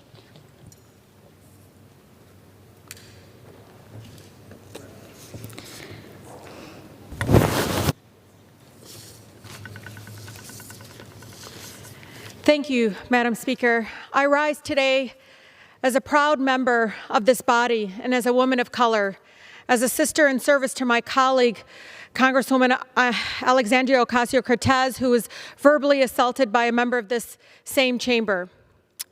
Gaslighting my colleague in our country won't work here. I rise to tell my sister in service, I believe you. I believe you not just because reporters happen to be standing there to hear the sexist attack, but because I believe women across our country when they tell us of the violence they experience at the workplace. Violence against women in politics specifically is a global problem. I know. I would invite any of my colleagues across the aisle to answer the calls into my office for just one day to hear the vile sexist remarks made about me and other women serving in this chamber. When my colleague from Florida made the remark in question, he echoed and perpetuated those sexist violent calls. Madam Speaker, we must condemn in the strongest terms possible this kind of violent sexism so that women and girls across the country know that there is no room in any workplace, not in Congress, not anywhere. Thank you. The chair will receive a message. The chair will receive a message. Madam Speaker, a message from the President of the United States. Madam Speaker. Mr. Secretary. I am directed by the President of the United States to deliver to the House of Representatives a message in writing. We'll just wait for the rule managers to get in place.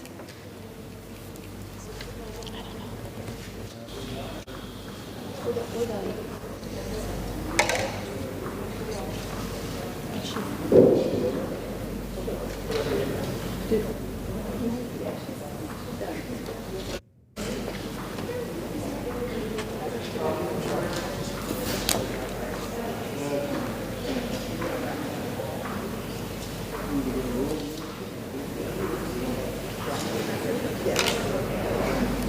Shalala is supposed to be managing for our side. She's here. She's okay. just.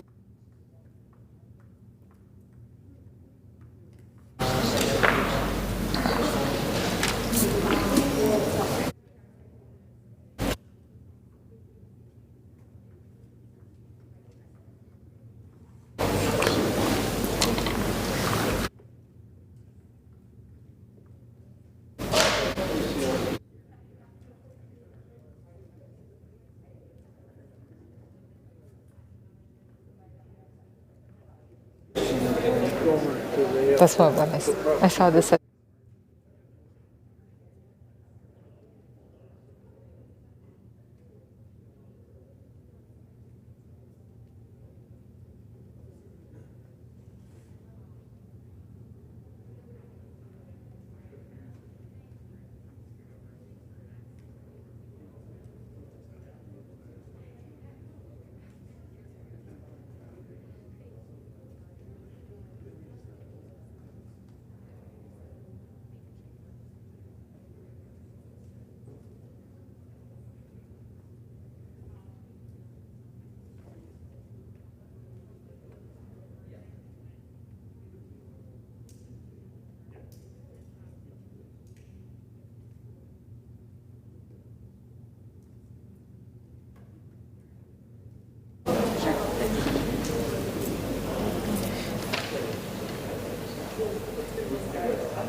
For what purpose does the gentlewoman from Florida seek recognition?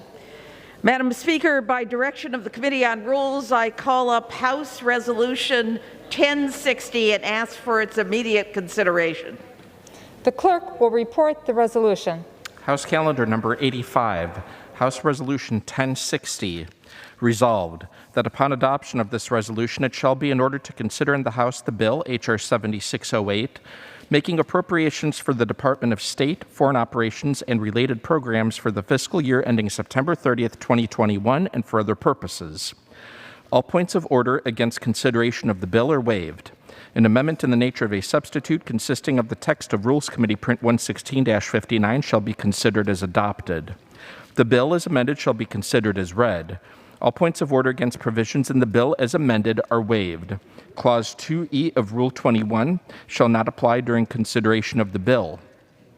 The previous question shall be considered as ordered on the bill as amended and on any further amendment thereto to final passage without intervening motion except one. 1 hour of debate equally divided and controlled by the chair and ranking minority member of the Committee on Appropriations. 2. The further amendments described in Section 2 of this resolution. 3. The amendments en bloc described in Section 3 of this resolution. And 4. One motion to recommit with or without instructions. Section 2.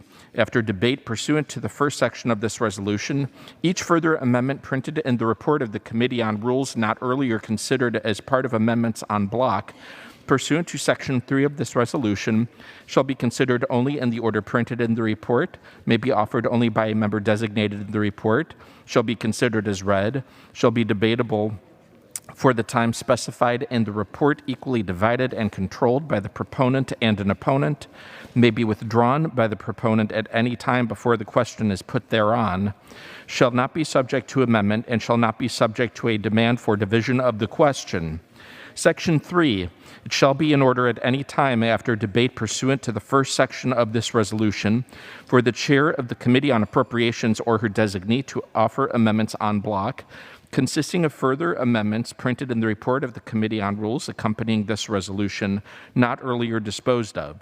Amendments en bloc offered pursuant to this section shall be considered as read, shall be debatable for 30 minutes, equally divided and controlled by the chair and ranking minority member of the Committee on Appropriations or their respective designees, shall not be subject to amendment, and shall not be subject to a demand for division of the question. Section 4. All points of order against the further amendments printed in the report of the Committee on Rules or amendments en bloc described in Section 3 of this resolution are waived.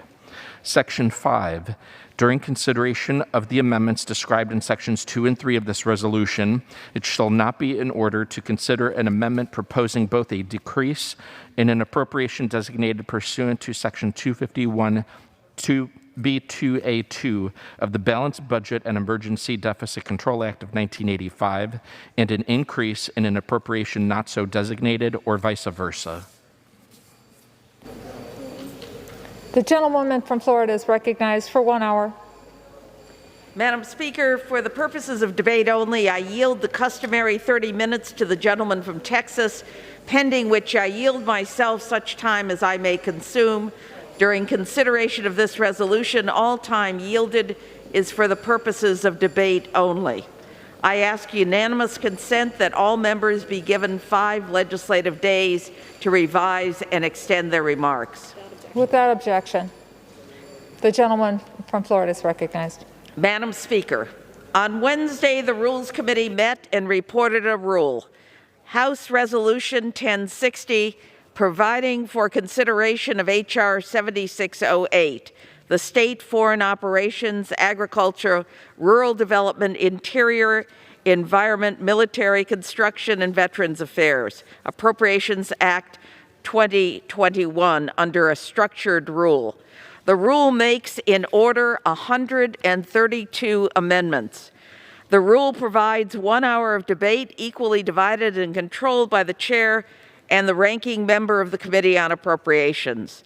The rule provides the chair of the Committee on Appropriations or her designee may offer amendments en bloc, which will be debatable for 30 minutes.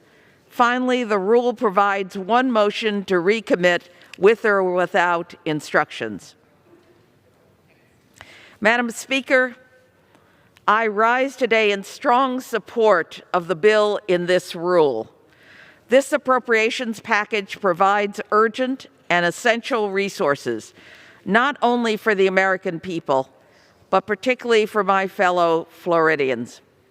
Among its provisions, the State Foreign Operations and Related Programs Bill provides emergency funding for coronavirus preparedness, response, and relief. There is much we do not know about this virus. The one thing we do know is that it respects no border. South Florida, which is now the epicenter of this pandemic, and as the capital of the Americas, knows all too well how diseases can spread. This emergency funding will save lives both at home and abroad.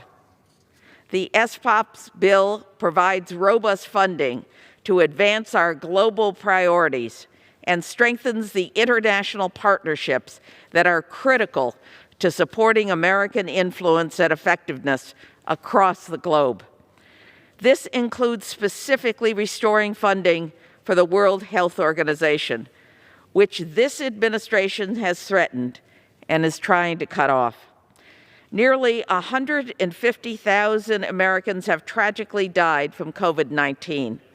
It is more important than ever that we are able to share information, best practices, and our skill and deep knowledge with our international partners. Many of those international partners were trained at the Centers for Disease Control over the years, and we simply can't afford to play politics with WHO funding. I led the American delegation to WHO for 8 years. I'm well aware of its limitations and its strengths. We need WHO more than ever. And as I said, this virus knows no borders. Madam Speaker, this bill also supports the people of Venezuela in their fight to restore democracy to their country. It includes an amendment I filed with Representative Murphy that increases the funding made available for programs to promote democracy and the rule of law in Venezuela. I am also very proud that this legislation provides security assistance to our friends and ally Israel, fully funding our commitment to Israel's security. Madam Speaker, also in this package is the Agricultural, Rural Development, Food and Drug Administration and Related Agencies Bill.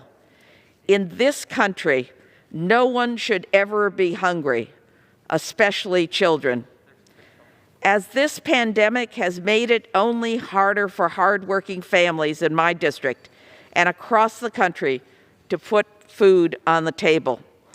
This bill provides robust funding for food and nutrition programs, which have never been more important.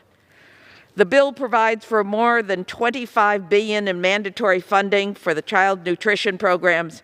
This is an increase above fiscal year 2020 enacted level, and the bill provides for $68 billion in required mandatory spending for SNAP. This includes $3 billion for the SNAP Reserve Fund. As my friend Marian Wright Edelman once said, if we don't stand for children, we don't stand for much. Madam Speaker, also in this package is the Interior, Environment, and Related Agencies Bill, which provides funding for meaningful action on climate change and protects our environment. I'm particularly proud of the provisions that provide robust funding for the Department of the Interior bureaus working together to restore the Everglades, including the National Park Service, the Fish and Wildlife Service, and the South Geographic Program. Lastly, among its most important provisions, this package upholds our commitment to our troops, investing in housing, in medical care, in programs to reduce veteran homelessness. Simply put, with this legislation, we are fulfilling our obligations to our planet, to our American values, and to our veterans and to our children. Madam Speaker, I reserve the balance of my time. For what purpose does the gentleman from Texas rise? Madam Speaker, I want to thank Ms. Shalala for yielding me the customary 30 minutes, and I will yield myself such time as I may consume. Gentleman's recognized. So the bill we are debating today, in some ways, reminded of a Clint Eastwood movie. We got some good, some bad, and some really ugly. But this bill gives consideration for fiscal year 2021 appropriations, as the gentleman from Florida just outlined. State and foreign operations, agricultural, Food and Drug Administration, Interior Environment, Military Construction, and Veterans Affairs Administration. It is appropriate that we are considering these bills. The fiscal year ends on September 30th, and we need to provide funding for the next fiscal year. And without the appropriations bills, that doesn't occur. But we never did a budget this year. And since we never did a budget, House Democratic leadership decided to go without a budget. The only budgetary reference we can make is to the Bipartisan Budget Act of 2019, which did include spending limits. But unfortunately, today, many of those limits are going to be jettisoned. So Division A of this bill appropriates $65 billion for state and foreign operations, including $8 billion in cap-exempt overseas contingency operations funding, and $10 billion in emergency coronavirus funding. Funding is continued for important global health programs to support maternal and child health, to combat AIDS, tuberculosis, malaria, contribute to vaccine administration, and for the PEPFAR program.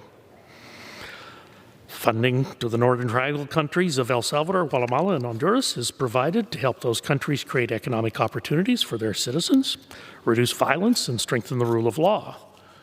The Secretary of State is required to certify that these countries meet certain conditions before 50% of that funding can be obligated. So the good news is they have made some recent progress, but we are obligated to continue the oversight of taxpayer-funded foreign assistance to ensure that the citizens of the recipient countries, the citizens, are benefiting, and that we are effectively working to combat the drivers of illegal immigration. It is unfair to ask our taxpayers to have to subsidize this activity twice. However, this division also prohibits the use of funds to implement the Mexico City policy, which requires non-governmental organizations to certify that they will not perform or actively promote abortion as a condition of receiving United States funds. It also removes conditions that promote transparency and accountability at international organizations, including the World Health Organization. We know that China withheld information from the World Health Organization. We know that that contributed to the excesses of the global pandemic under which we now suffer. It is disappointing that these partisan provisions were included in this bill. We could have had a bipartisan bill to provide for the American people. The poison pill provisions virtually guarantee that that will not be the case. The Agriculture and Food and Drug Administration Division appropriates nearly $24 billion in discretionary funding, $487 million over the fiscal year 2020 level. In the midst of a global pandemic, it's critical that our Food and Drug Administration be fully funded and staffed to stand at the ready to process applications for medical countermeasures as they're developed, things such as therapeutics and vaccines against this novel coronavirus. The bill continues to fund the FDA Innovation Account. This was part of the 21st Century Cures Act and the various user fee arrangements that have proven to be so successful. But again, you have to have concerns about the attempts to include authorizing language in an appropriations bill, issues that authorizing committees have not yet debated. One of the issues is giving the FDA mandatory recall authority. Currently, manufacturers typically recall products if the FDA requests that they do so, because if they fail to act on a voluntary recall, guess what? Big liability for them. But the FDA also has other tools to keep a product off the market. The section of code that this appropriation bill seeks to amend is specific to controlled substances, which may not be an appropriate place to incorporate such a policy. Future considerations of such policies should happen within the Committee of Jurisdiction, which would be the Committee on Energy and Commerce. Agriculture is the lifeblood for many American families, especially in rural communities. The coronavirus pandemic has greatly impacted our nation's food supply. This bill works to strengthen food security and promote Agricultural research, that's good. Communities continue to work through the new normal we're experiencing with many people working from home and remote learning. Efforts to bolster rural broadband are indeed critical. But once more, rather than simply providing for the American people, this bill includes language that would permanently prevent any administration, Republican or Democrat, this policy would prevent any administration from making changes to the supplemental nutritional assistance programs. This policy would result in working age, non-disabled adults without children not being required to seek employment in times of low unemployment in order to seek benefits. When we are in the middle of a national emergency, flexibility is appropriate. However, we should not be permanently barred, the administration should not be permanently barred from making the program more beneficial to both the recipient and the taxpayer. Next, Division C of this bill includes provisions that ensure that our nation's environment and public lands are preserved for future generations. These funds will be used to combat invasive species, mitigate harmful algal blooms, stop the trafficking of endangered animals. They will also provide essential resources to maintain our nation's national park system. But unfortunately, the bill threatens the advancement of fundamentally pro-business and pro-worker policies. It adds unnecessary barriers to administrative efforts to reduce regulation. Eliminating bureaucratic red tape will be the key to unlocking future economic growth, which I would submit is still important. Division C also threatens the continued development of America's energy resources, thus its energy independence, and the thousands of jobs tied to the energy sector. Specifically, it prohibits federal funds to be used for oil and gas sales on federal lands and offshore leases in federal waters. These projects are important to America's economic recovery, they are important to America's national security, and they are important to America's energy independence. We in the House should not be limiting the economic opportunities in the middle of a global recession. Division C of this bill contains many important provisions, but it is pro-regulation and anti-energy in ways that will harm our economy and thus hurt jobs throughout the country. I would last like to discuss the Military Construction and Veterans Affairs Division. As a historically bipartisan committee, I'm grateful for the support that the committee has provided for important veterans programs, particularly in veterans health and military construction, and for prioritizing military family housing. We've learned during the past couple of Congresses about the unacceptable condition of private military housing that is part of the Military Housing Privatization Initiative. Some reforms were included in last year's National Defense Authorization Act, and my hope is that we can continue funding and the oversight necessary to ensure that our armed forces and their families feel safe in their homes on their bases. Although I agree and support the veterans health care programs, I am encouraged by the robust mental health programs and opiate abuse prevention and treatment assistance included in the bill. It is also a time when we must be at least cognizant of where the Federal Congressional Budget Office estimates are taking us, with the budget deficit exceeding over $3.5 trillion for this fiscal year. So I do share some of other members' concerns on designating the $12.5 billion as emergency funding and disregarding the Bipartisan Budget Act of 2019. Again, we are functioning without a current congressional budget in this session of the House. Why do we even work on spending caps in the first place if we're only going to ultimately disregard them for partisan priorities? Furthermore, I have serious concerns regarding provisions which would restrict funds for military construction projects, specifically a prohibition on funding for any type of border barrier. These restrictions unfairly jeopardize our military safety and well-being. We are in the middle of a global pandemic. Mexico agreed to limit border crossings with the United States, so legal and illegal entries have been significantly reduced, limiting unexpected coronavirus transmission to domestic cases. But despite our best hopes, coronavirus cases are increasing, and particularly along our southern border and our southern states. Now is not the time to restrict the ability of the president to act to further protect the country. Last, I would like to note report language that presents pro-life concerns. The language grants flexibility to the VA without pro-life protections, thus including abortion referrals for those referred to outside care resources for services not provided by the department.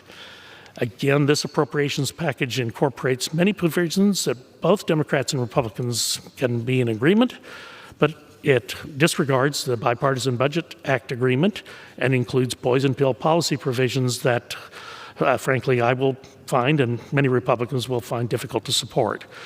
I hope my Democratic colleagues will come to the table and negotiate so we don't abandon the American people as the end of the fiscal year approaches. With that, I urge opposition to the rule, and I'll reserve the balance of my time. The gentlewoman from Florida is recognized. Madam Speaker, I yield 4 minutes to the gentleman from Mississippi, the distinguished chairman of the Committee on Homeland Security, Mr. Thompson. The gentleman from Mississippi is recognized for 4 minutes. Thank you very much, Madam Speaker. I thank the gentlelady from Florida for yielding. Madam Speaker, I'd like to enter into a colloquy with the Agriculture Chair, Mr. Bishop of Georgia.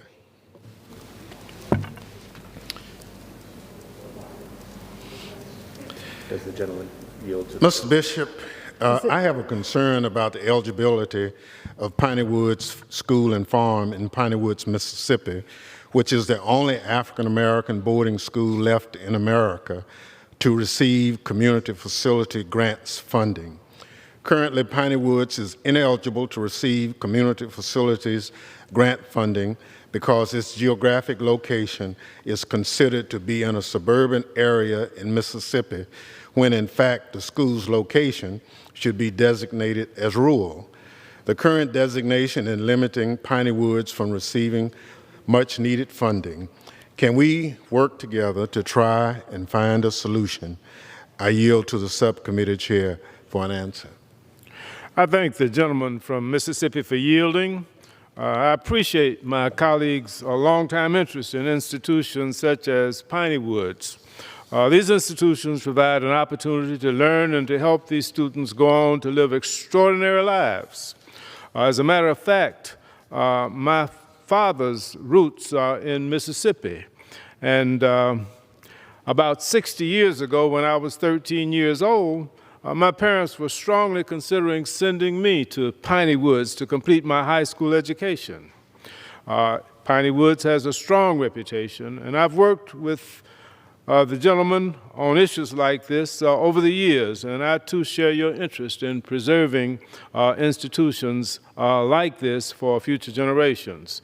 Congress has developed programs like the Community Facilities Program to help institutions just like this. And I look forward to working with my colleague to take steps toward making resources available to preserve historic institutions and facilities like the Piney Woods School in Mississippi.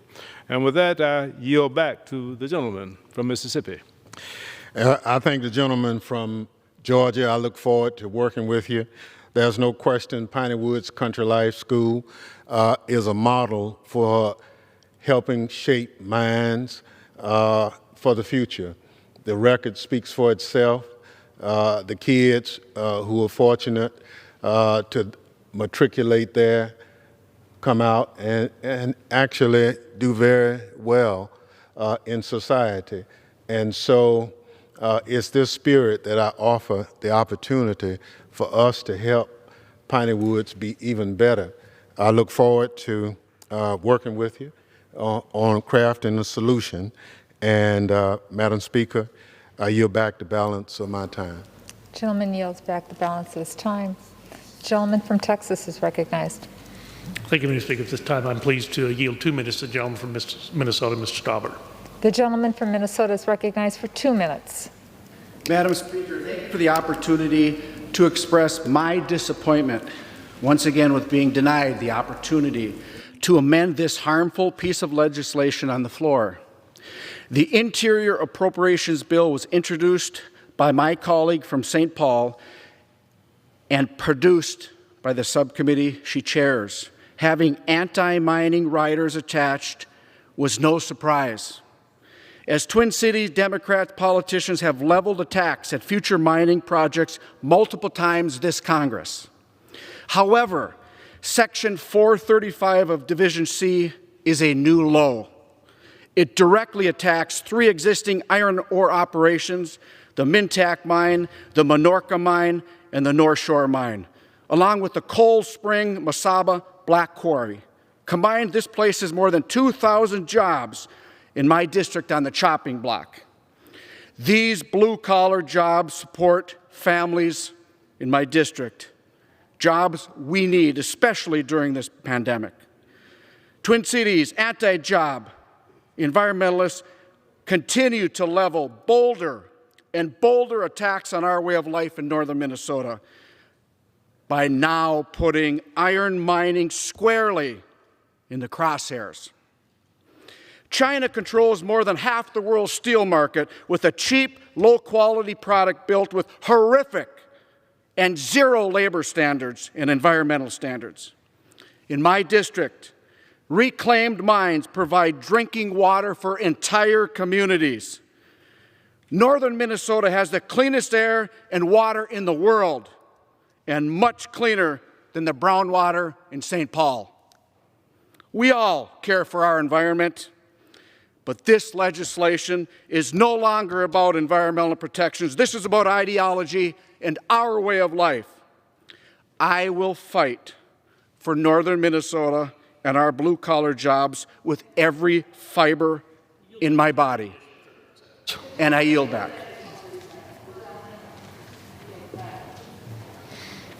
Gentlewoman from Florida is recognized. Madam Speaker, I yield 1 minute to the gentlewoman from California, Representative Lee. Thank you very much. Let me thank my friend Congresswoman Shalala for yielding, for your tremendous work and support, and your leadership certainly is warranted and necessary and needed right at this moment in our country's history. So thank you so much. Let me first take a moment to thank Congresswoman Chairwoman Lena Loy for her years of leadership, both on the Full Appropriations Committee as well as the State and Foreign Operations Subcommittee. Over the years, the chairwoman has been a steadfast and effective advocate for a humane and generous American role in the world, especially through her work to expand education, especially for girls and women, focused on creating opportunities, many opportunities for millions of girls around the world. I will miss Chairwoman Loy, but I just want to say that her legacy as our chair is going to remain very close to all of us, and it will remind us of the work which we must continue for future generations. I serve as the vice chair of our State Foreign Operations Subcommittee and as a member of the Agriculture Committee. I rise to support this rule which provides for the consideration. Ma'am, another minute. The gentlewoman's been yielded another 30 seconds. I rise to support this rule. It provides for the appropriations for the emergency funds to respond to the impact of COVID around the world, and also to ensure that our diplomacy and development programs can sustain their efforts in the face of this pandemic. I'm pleased that we provide almost $6 billion for PEPFAR, including $1.5 billion for the Global Fund. We provide $55 million for UNFPA, and yes, we repealed the global gag rule. And, okay, thank you very much. How much time is the gentlewoman from Florida yielding to the gentlewoman? 1 minute. From California? 1 minute. Okay, thank you, Congresswoman Shalala. Let me just be very quick in terms of just laying out why I support this rule again. We provide $55 million for UNFPA and $68 billion for SNAP, which is extremely important now with so many people needing food security, falling through the cracks. We provide $90 billion for veterans' health and more than $500 million to get lead out of drinking water, which really in this country should be no more. It's a shame and disgrace. And as we consider this rule, I urge my colleagues to examine the appropriations bills through the lens of racial justice. These bills contain important provisions that respond to this moment in American history when people are marching in the streets to demand that our country dismantle systemic racism. So I ask that we look at these bills and understand that equity has got to be so much a part of our funding priorities. So I support this rule, and I hope we adopt the important funding in this package. Thank you again for yielding. Thank you. The gentleman from Texas is recognized. I thank the Speaker. At this time, I'm pleased to yield 2 minutes to the gentleman from Minnesota, a valuable member of our Republican House leadership, Mr. Emmer of Minnesota. The gentleman from Minnesota is recognized for 2 minutes. I thank my colleague.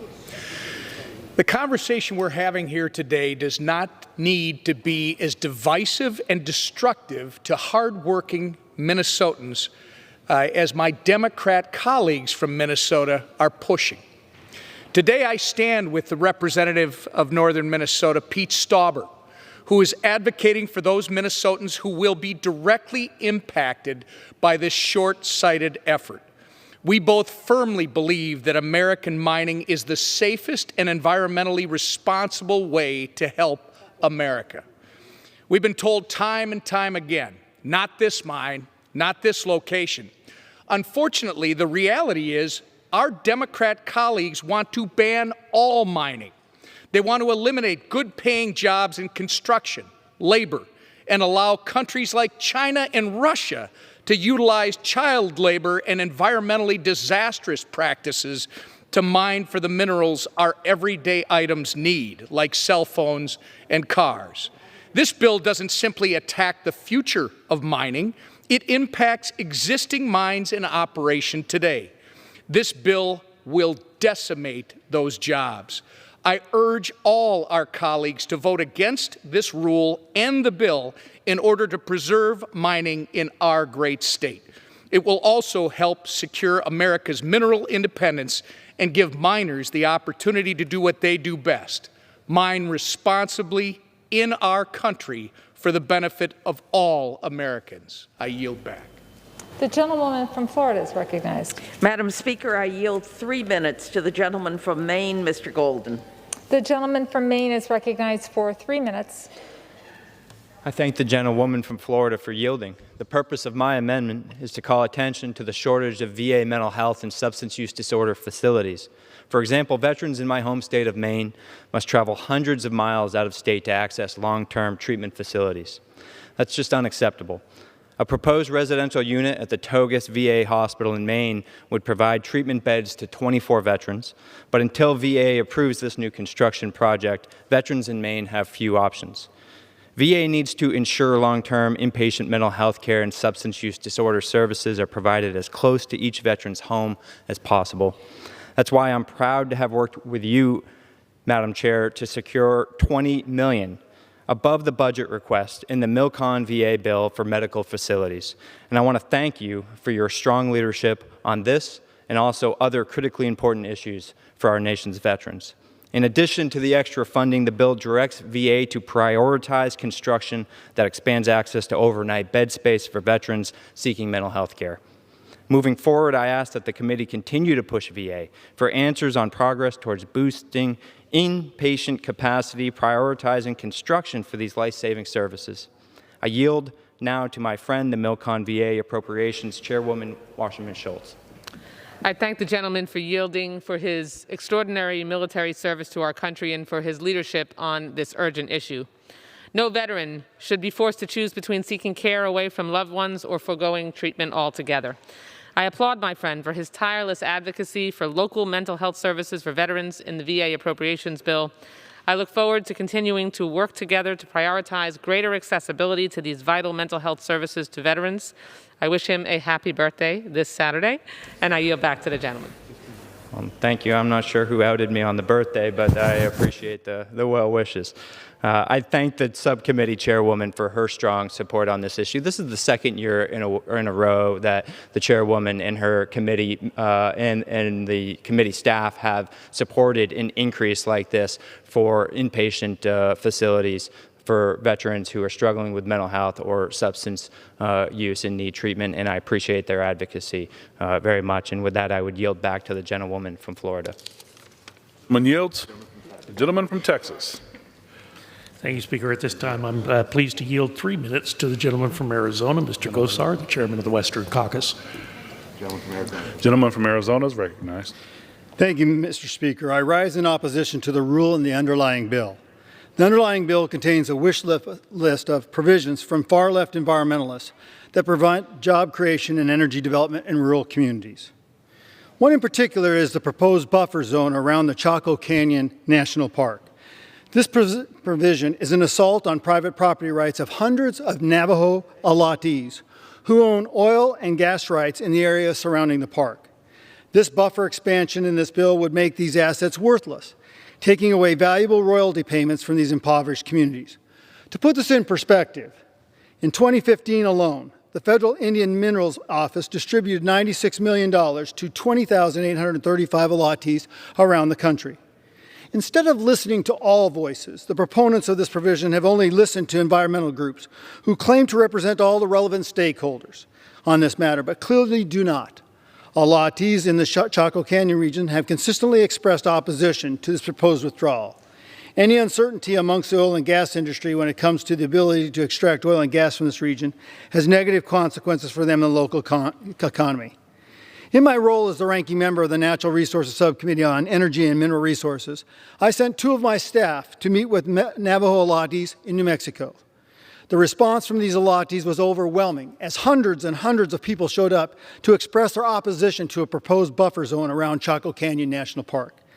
The facts are, Mr. Speaker, there are already laws on the books to protect Chaco National Park and the pristine artifacts that may lay outside of its borders. The oil and gas industry has both a legal and moral obligation to protect the artifacts of the Chaco people, as well as avoiding impacts on newly discovered artifacts, which has always been done. This provision is clearly unnecessary, and I would urge that it be removed in conference if this bill is passed by the House. It also would be remiss of me not to mention the equally egregious provision in the legislation that prevents copper, nickel, and iron mining in northern Minnesota. Copper, nickel, and iron mining is the historic lifeblood of the economy of northern Minnesota and has the potential to create thousands of good-paying jobs and can be done in an environmentally safe way. 30 seconds? Additional 30 seconds. We as Congress need to wake up and stop talking out of both sides of our mouth. In fact, we cannot continue to rely on foreign adversaries to take care of our mineral needs. We can take care of our own needs with our own domestic resources in the most environmentally safe way. We do it better than anyone in the world, and yes, we do it without slave child labor like they do in the Congo with cobalt. China does. I would once again urge my colleagues to oppose the previous question, the rule in the underlying bill. And with that, I yield back, Mr. Speaker. Gentleman yields back. The gentlelady from Florida. Mr. Speaker, I yield 2 minutes to the distinguished gentlewoman from Minnesota, Ms. McCollum. Without objection, the gentlelady is recognized. Mr. Speaker, the Interior Environment Division of this bill makes many critical investments in protecting our natural resources and contains several provisions designated to stop the Trump administration from moving forward on disastrous environmental policies. This bill puts a halt on the use of funds in the next fiscal year to review approved mine plans within the watershed of the nation's most visited wilderness, the Boundary Waters Canoe Area. This provision does not impact the operations of current mines that are already having their plans that are approved and operating. There is no iron ore mine plan under review within the watershed or anywhere in the Superior National Forest. Sulfur ore mines are toxic. They produce acid mine drainage, which includes heavy metals like lead and cadmium, and this poses a significant risk to surface waters and groundwaters. The Trump administration cannot be trusted to conduct an environmental review of sulfide ore mining that could devastate this wilderness. They have already shown a lack of transparency and a willingness not to use science to be guided. Multiple cabinet members have pledged to members of the Appropriations Committee in congressional hearings that they would complete a mineral withdrawal study within this very watershed But instead, they abandoned this review 20 months into a 24-month plan to release any of the information. Mr. Chair, I would submit the report that they did finally show me, but I have no idea how the good people who work at this front desk could put in 60 pages of redacted material, 60 blank pages of a taxpayer-funded report. This is a one-year halt on a mine plan in a wilderness area from an administration that has shown total lack of transparency, respect for science. I yield back. Gentlelady yields back. The gentleman from Arizona is recognized. The gentleman from Texas is recognized. Thank you, Mr. Speaker. This time I'm pleased to yield 4 minutes to the gentleman from New Jersey, Mr. Smith. I thank my good friend for yielding. Mr. Speaker, someday future generations of Americans will look back on us and wonder how and why a society that prided itself on our commitment to human rights precluded virtually all protections to the weakest and most vulnerable unborn children. I believe they will demand to know why dismembering a child with razor-sharp knives, pulverizing an infant with powerful suction devices, or chemically poisoning a baby with any number of toxic chemicals failed to elicit empathy for victim babies. The bill before us today reverses several modest but important pro-life policies, including the Protecting Life and Global Health Assistance Policy, which is a reiteration and expansion of President Ronald Reagan's Mexico City policy. Announced by Ronald Reagan at the UN Conference on Population Growth in Mexico City in 1984, hence its name, the policy was and is designed to ensure that U.S. taxpayer money is not funneled to foreign NGOs that perform or promote abortion as a method of family planning.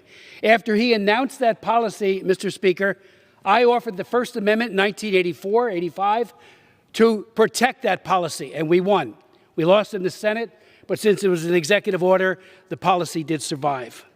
And I've done it many, many times since. The policy establishes pro-life safeguards, benign, humane conditions that surround the $8.8 billion in annual global health assistance. For years, Mr. Speaker, foreign NGOs have been empowered by taxpayer funds, grant money, to weaken, undermine, or reverse pro-life laws in other nations, especially in Africa, and to destroy the precious lives of unborn children. The Protecting Life and Global Health Assistance Policy, which was put into effect by President Trump, mitigates U.S. taxpayer complicity in global abortion.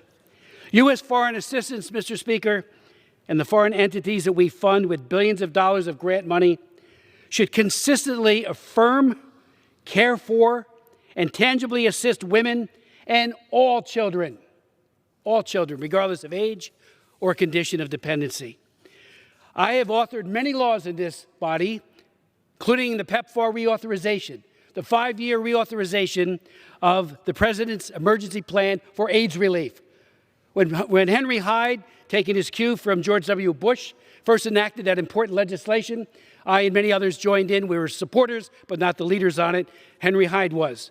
And that legislation has saved some 17 million people who did not with ARVs as well as with prevention strategies, and it has made all the difference in the world in the area of malaria as well as tuberculosis.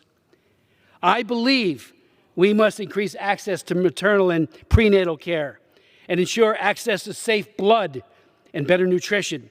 We must also expand essential obstetrical services, including skilled birth attendants, while improving transportation to emergency care facilities to significantly reduce maternal mortality and morbidity, including from obstetric fistula. The law or the policy on the books with regards to obstetric fistula, I offered the bill on that, passed the House, did not pass the Senate, but then we got the USAID to adopt it administratively. I've been to that clinic and others, but especially the one in Ethiopia, where many women have gotten their lives back because of a very simple way of returning their lives back, especially where incontinence was involved. No one is expendable or a throwaway, Mr. Speaker. Birth is merely an event, albeit an important one, but only an event. Victim babies like their mothers. An additional minute to the gentleman. I thank my friend. Birth is really just an event. We've got to start seeing, ultrasound has shattered the myth that an unborn child is anything but human and alive and growing. And it really is up to us to do all we can to make that life as healthy as humanly possible. Victim babies, like their mothers, absolutely deserve respect, protection, and an abundance of compassion. I yield back, and I thank my friend. Gentleman yields back. The gentlelady from Florida is recognized. Mr. Speaker, I'm prepared to close. I reserve my time. Gentleman from Texas. Thank you, Mr. Speaker. I'll yield myself such time as I may consume. Mr. Speaker, if we defeat the previous question, I will offer an amendment to the rule to sanction any senior foreign official who conceals information about the outbreak of a pandemic, including this current coronavirus pandemic. We know that China delayed reporting what they knew about this coronavirus. They withheld information from the World Health Organization and attempted to silence doctors, silence researchers who had alerted local health authorities. China's continued attempts to avoid national humiliation resulted in a pandemic that has killed well more than 600,000 people globally. It is unacceptable, and we must hold China accountable. Mr. Speaker, I ask unanimous consent to insert the text of this amendment into the record along with extraneous material immediately prior to the vote on the previous question. Without objection. And I now yield 3 minutes to my good friend, Representative Mr. Curtis. Thank you. I rise today in support of my legislation, the Li Wenliang Global Health Public Accountability Act, that would sanction any senior foreign official who conceals information dealing with the outbreak of a pandemic, including COVID-19. On December 30th, 2019, Li Wenliang warned his medical school classmates of an outbreak of a SARS-like virus over WeChat. Wuhan's Public Security Bureau detained, questioned, and forced Dr. Li to sign a letter confessing he made false comments that severely disturbed the social order. Tragically, ironically, 5 weeks later, on February 7th, 2020, Dr. Li died of a severe case of COVID-19. A study published in March indicated that if Chinese authorities had acted just 3 weeks earlier, the number of coronavirus cases could have been reduced by 95% and its geographic spread limited. By suppressing critical public health information, officials abroad have demonstrated they care more about maintaining their grip on power than the health and well-being of the world population. This bill will change that by ensuring these cronies will not see the perks provided by their corruption. By passing this bill today, we'll honor Dr. Li, set the global standard for transparency, and crack down on corruption and human rights abuses. I respectfully ask my colleagues to support this legislation and urge my colleagues to defeat the previous question so that we consider my bill. I yield back. Gentleman yields back. The gentlelady from Florida is recognized. I'm prepared to close, Mr. Speaker. The gentlewoman reserves. Thank you, Mr. Speaker. I'll yield myself the balance of our time. Gentleman is recognized. So, Mr. Speaker, we really do not have time to waste. Not only must we provide for the American people, but we have the added responsibility of continuing to fight and recover from the coronavirus pandemic. I hope my colleagues on the other side of the aisle will see the futility of passing purely partisan appropriations bills. That being said, there are provisions included in this bill where we can all agree, and I hope we can sit down and negotiate with the other side so we can prevent a disruption at the end of the fiscal year for the American people. With that, I urge a no vote on the previous question, no on the rule, no on the underlying measure, and I yield back the balance of my time. The gentleman yields. The gentlelady is recognized. Mr. Speaker, I yield myself the remainder of my time. With this appropriations bill, we are responding to the crises of today while preparing for tomorrow. Americans are out of work, struggling to make ends meet, as this virus wreaks havoc on our health, on our healthcare system, and on our economy. The American people deserve a funding bill that makes smart investments, and this bill does just that. It addresses the hunger that's plaguing working families. It increases broadband access. It strengthens our international alliances. It combats climate change. It increases funding to provide health care for veterans. This bill invests in America and our collective future. Mr. Speaker, I urge a yes vote on the rule and the previous question, and I yield back the balance of my time, and I move the previous question on the resolution. The gentlelady yields. The gentleman from Texas. The question is, on ordering the previous question on the resolution, those in favor say aye. Those opposed, no. No. In the opinion of the chair, the noes have it. Pardon? For what purpose does the As for the yeas and nays. Pursuant to Section 3 of House Resolution 965, the yeas and nays are ordered. Members will record their votes by electronic device.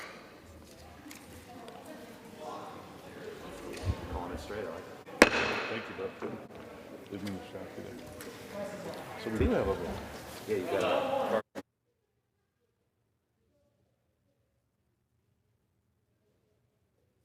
House members now taking the first votes of the day. This is a procedural motion. A vote on the debate rules is likely next. The House today working on a four-bill 2021 spending package. Over 130 amendments are expected to be considered, with final passage likely tomorrow. A reminder that some members are choosing to vote by proxy as allowed under rules adopted due to the pandemic. Live coverage of the House here on C-SPAN.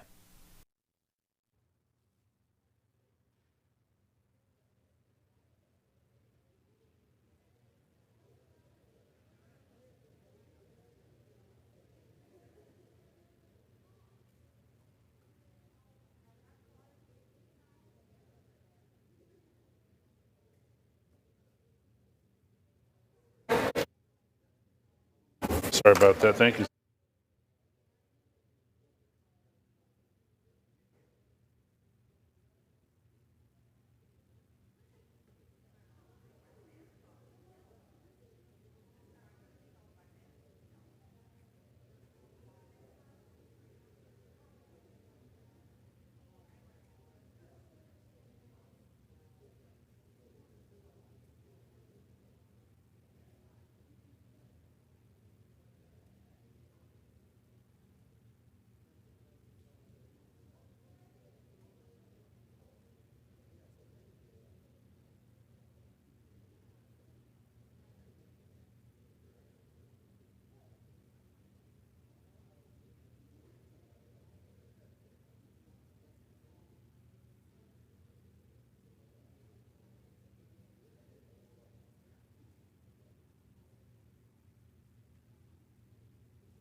For what purpose does the gentleman from North Carolina seek recognition? Mr. Speaker, as the member designated by Mr. Price of North Carolina, pursuant to H.Res. 965, I inform the House that Mr. Price will vote yes on the previous question.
For what purpose does the gentleman from New York seek recognition? As the member designated by Chairwoman Eddie Bernice Johnson pursuant to H.Res. 965, I inform the House that Chairwoman Johnson will vote yea on the previous question. As the member designated by Congressman Jose Serrano pursuant to H.Res. 965, I inform the House that Congressman Serrano will vote yes on the previous question.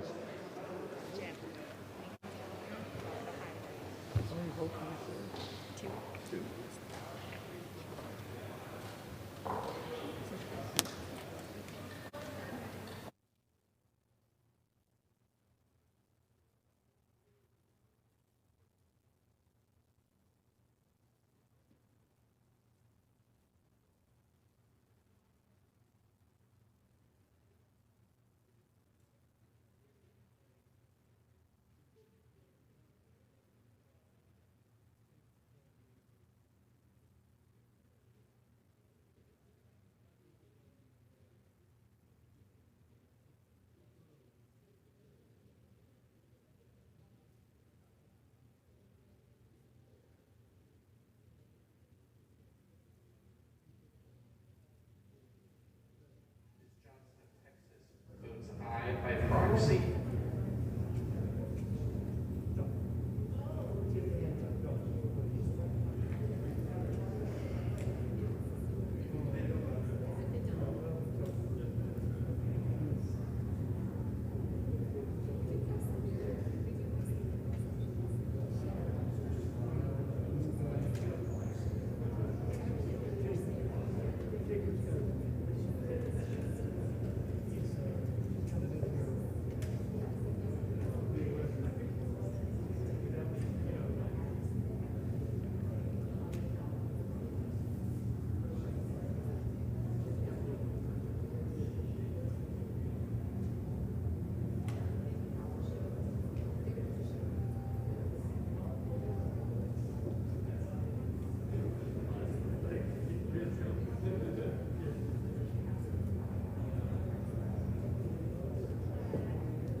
For what purpose does the gentlelady from California seek recognition?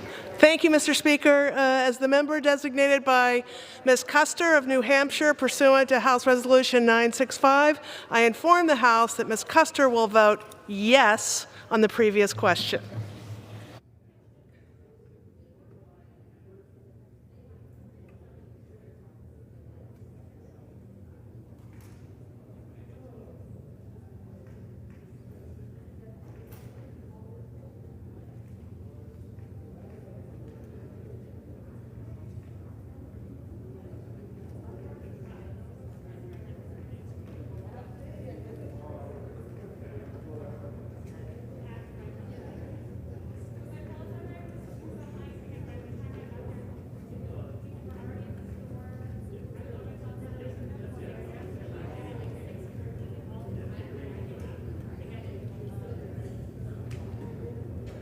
Custer, New Hampshire votes aye by proxy.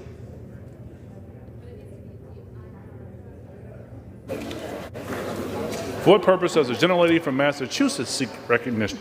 Mr. Speaker, as the member designated by Ms. Frankel pursuant to H.R. 965, I inform the House that Ms. Frankel will vote yes on the previous question.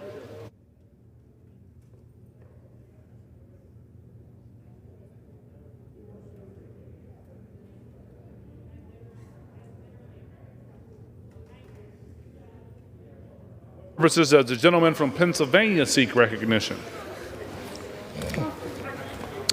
Mr. Speaker, as the member designated by Mr. Lawson of Florida, pursuant to House Resolution 965, I inform the House that Mr. Lawson votes yes on the oral and the motion of previous question. Thank you. Thank you.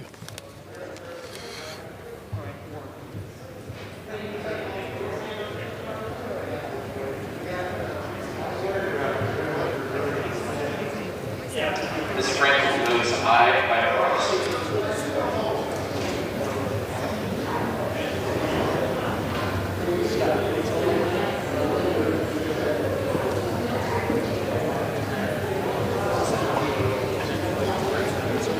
So, one more vote, and then we go into general debate. Then we'll have an hour of general debate on the first appropriations package, which is 4 divisions.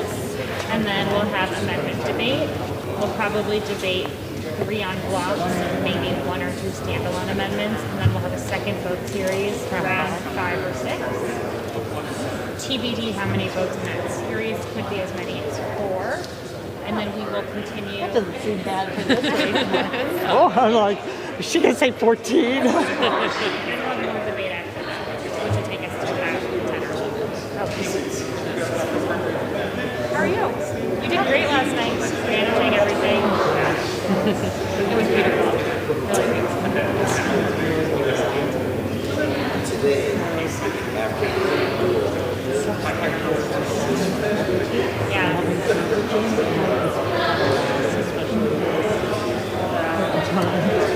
You gave us the You're not as bad with you, It's just amazing to hear everybody's speeches because it's not like a generic speech that everyone's giving over and over. Like, you're hearing from like freshmen and actors serving for years with them, for decades. Like they each have their own memories, they each have their own impressions, and it was really nice to hear that.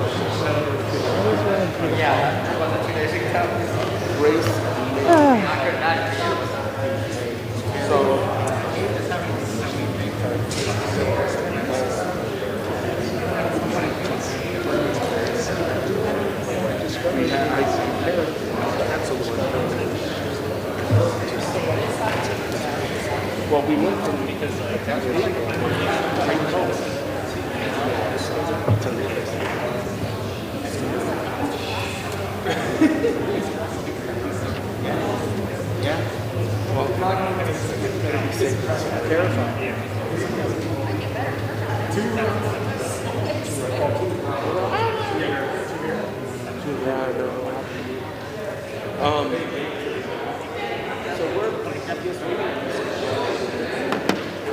Okay, all right, people. We're trying. Just don't want to realize the first people out of the blocks trying to organize. How are you? Spotless.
For what purpose does the gentleman from Tennessee seek recognition?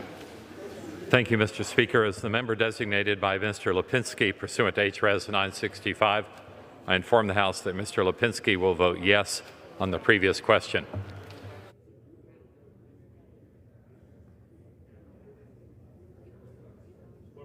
Gentleman from Arizona seek recognition.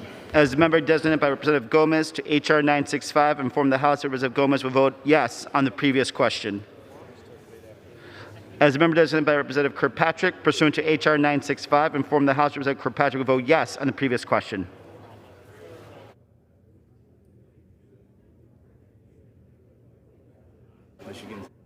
For what purpose does the gentleman from Michigan seek recognition? Mr. Speaker, as the member designated by Mr. Horsford of Nevada, pursuant to H.Res. 965, I inform the House that Mr. Horsford will vote yes on the previous question.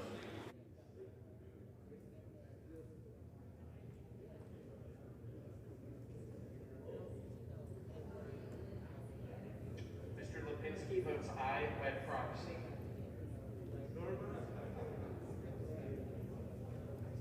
Mr. Gomez votes aye by proxy. Mrs. Kirkpatrick votes aye by proxy.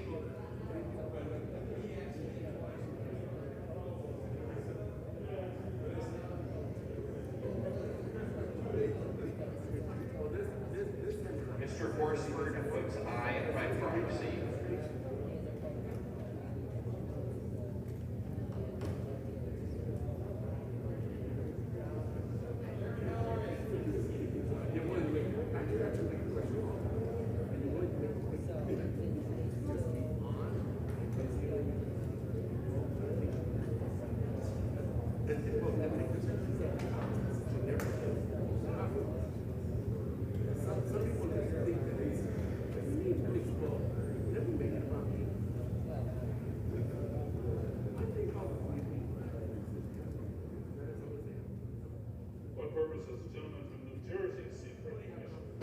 Thank you, Mr. Speaker. As the member designated by Ms. Bonnie Watson-Coleman, pursuant to House Resolution 965, I inform the House that Ms. Watson-Coleman will vote yes.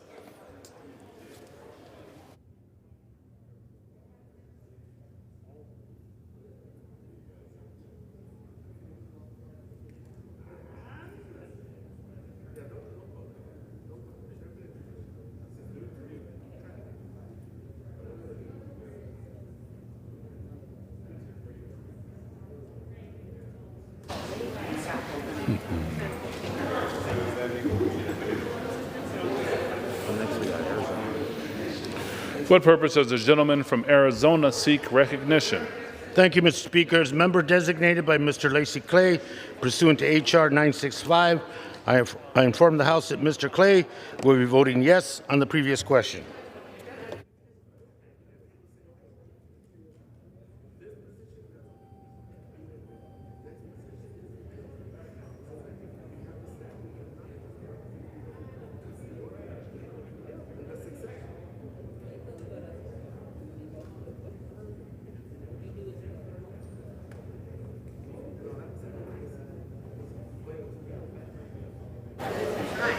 Except we got Massachusetts.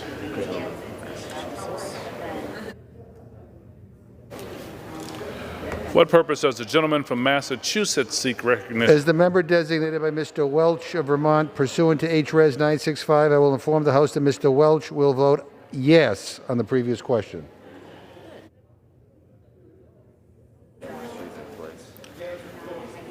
What purpose does the gentlelady from California seek recognition? Mr. Speaker, as a member designated by Mr. DeSagne, pursuant to H.Res. 965, I inform the House that Mr. DeSagne will vote yes on the previous question. Thank you.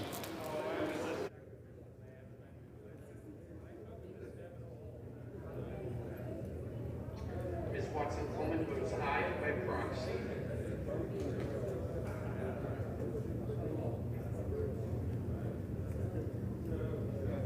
Mr. Welch votes aye by proxy.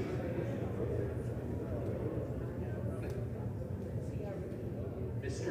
Clay votes aye by proxy. What purpose does the gentleman from New Jersey seek recognition? As the member designated by Mr. Pascrell, pursuant to House Resolution 965, I inform the House that Mr. Pascrell would vote yes on the previous question.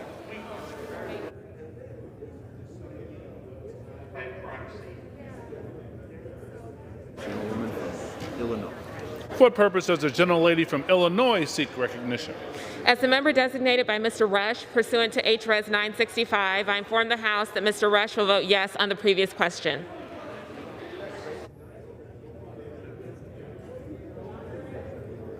All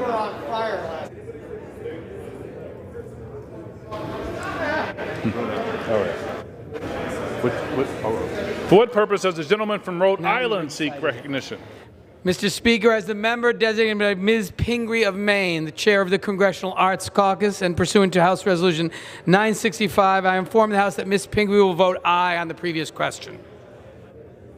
Mr. Pascrell votes aye by proxy.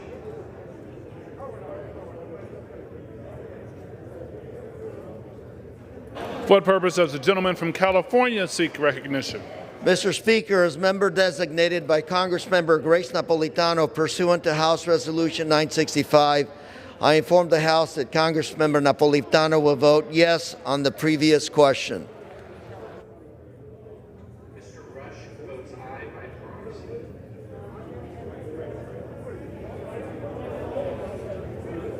Ms. Pingree votes aye by proxy.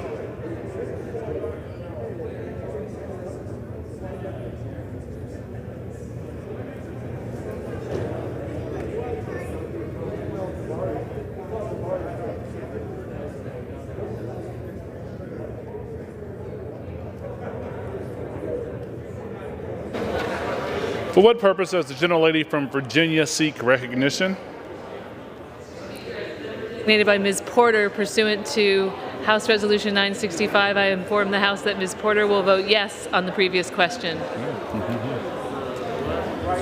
Mrs. Napolitano votes aye by proxy.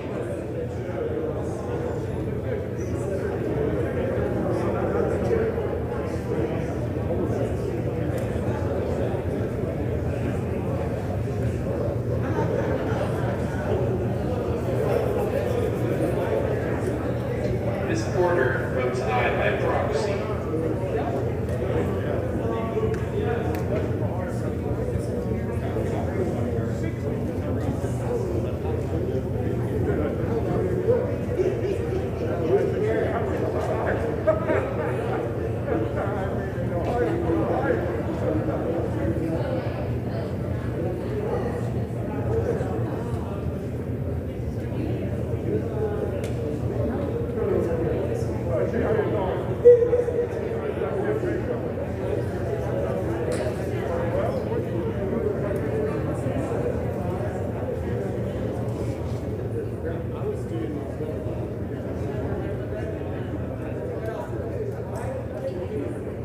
Does the gentlelady from Florida seek recognition?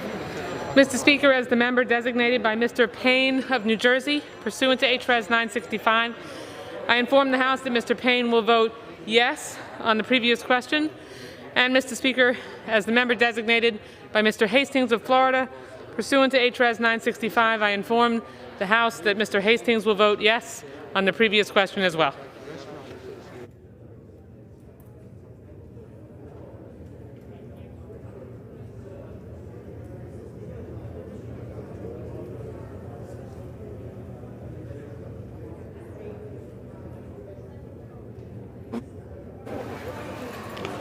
For what purpose does the gentleman from California seek recognition?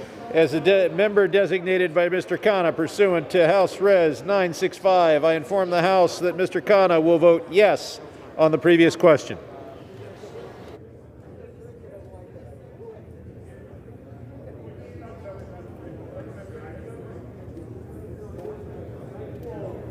Mr. Hastings votes aye by proxy.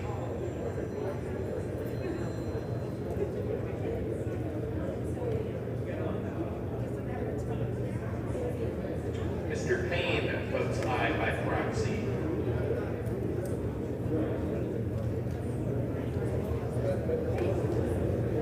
Mr. Khanna votes aye by proxy.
Gentlewoman from Connecticut. Purpose does the gentlelady from Connecticut seek recognition? As the member designated by Ms. Wilson pursuant to HRES 965, I inform the House that Ms. Wilson will vote yes on the previous question.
What purpose does the gentlelady from Washington seek recognition?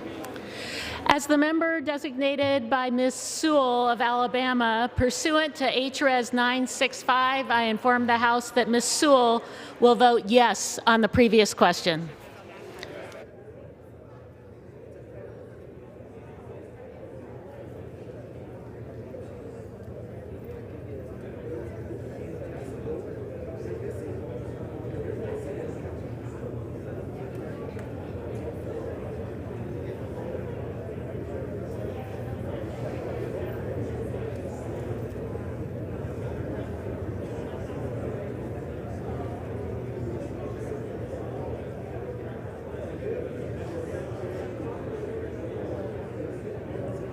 And from Pennsylvania seek recognition. Thank you, Mr. Speaker. As the member designated by Ms. Lofgren pursuant to HRES 965, I inform the House Ms. Lofgren will vote yes on the previous question. As the member designated by Mr. Garamendi pursuant to HRES 965, I inform the House Mr. Garamendi will vote yes on the previous question.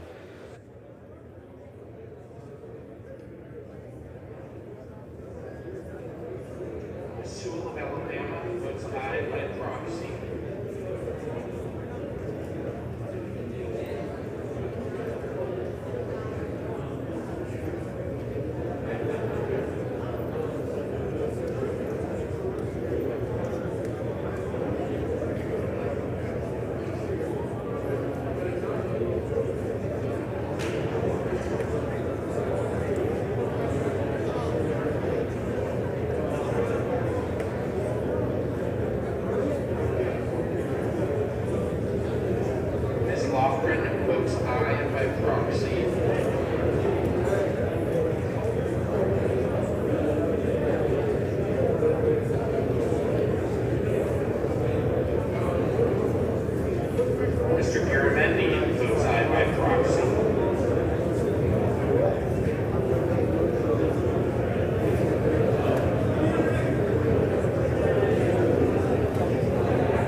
What purpose does the gentlelady from New York seek recognition?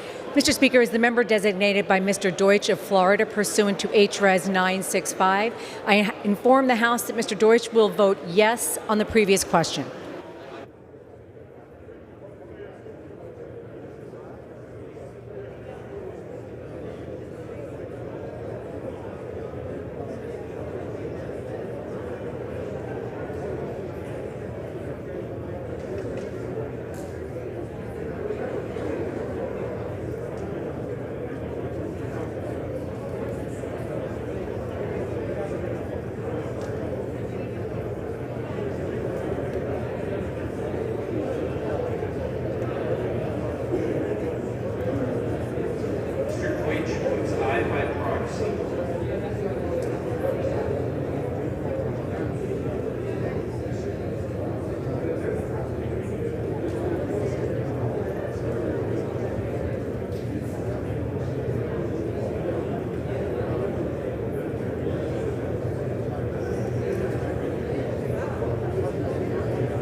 What purpose does the gentleman from Virginia seek recognition? What purpose does the gentleman from Virginia seek recognition? As the member designated by Ms. Moore, pursuant to House Resolution 965, I inform the House that Ms. Moore will vote yes on the previous question. As the member designated by Mr. Lowenthal, pursuant to House Resolution 965, I inform the House that Mr. Lowenthal will vote yes on the previous question. And as the member designated by Mr. Liu, pursuant to House Resolution 965, I inform the House that Mr. Liu will vote yes on the previous question.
The nays are 189.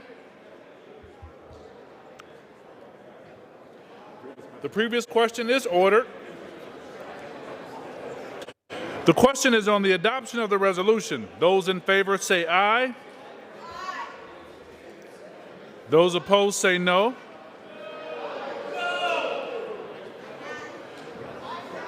The ayes have it. The resolution is adopted. For what purpose does the gentleman from Texas seek recognition? Mr. Speaker, I ask for a recorded vote. Pursuant to Section 3 of House Resolution 965, the yeas and nays are ordered. Members will record their votes by electronic device. So we're basically going to have the same people who came.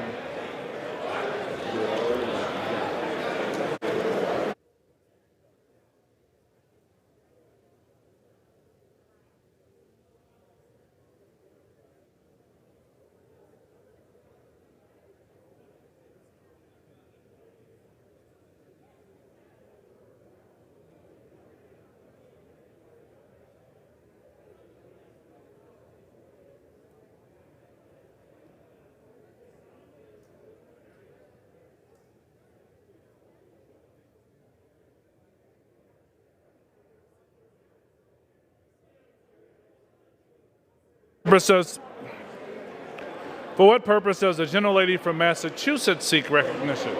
As the member designated by Ms. Frankel pursuant to House Resolution 965, I inform the House that Ms. Frankel will vote yes on H.R. 1060.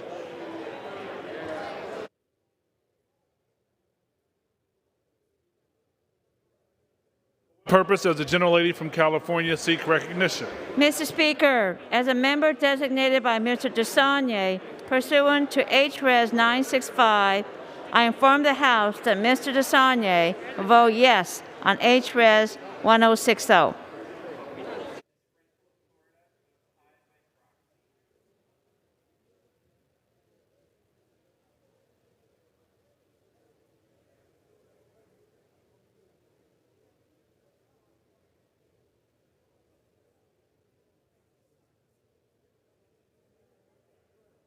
For what purposes does the gentleman from Pennsylvania seek recognition? Mr. Speaker, as the member designated by Ms. Lofgren pursuant to H.Res. 965, I inform the House Ms. Lofgren will vote yes on H.Res. 1060. As the member designated by Mr. Garamendi pursuant to H.Res. 965, I inform the House Mr. Garamendi will vote yes on H.Res. 1060.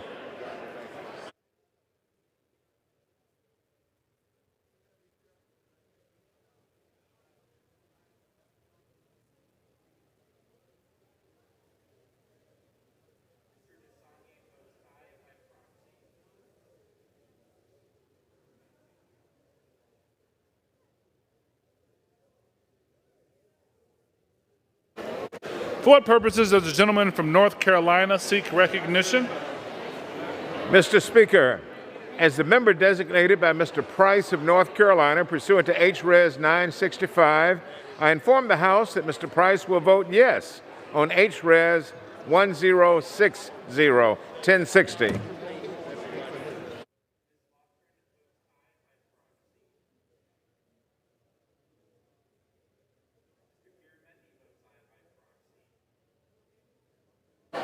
For what purposes does the gentleman from New Jersey seek recognition? As the member designated by Mr. Pascrell pursuant to House Resolution 965, I inform the House that Mr. Pascrell will vote yes on House Resolution 1060.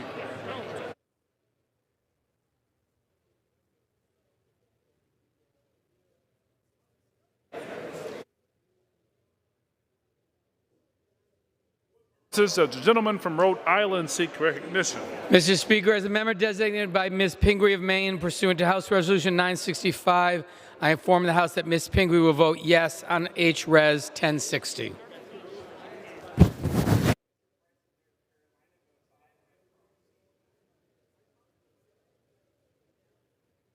For what purpose does the gentlelady from Illinois seek recognition? As a member designated by Mr. Rush pursuant to H-Res 965, I inform the House that Mr. Rush will vote yes on H-Res 1060.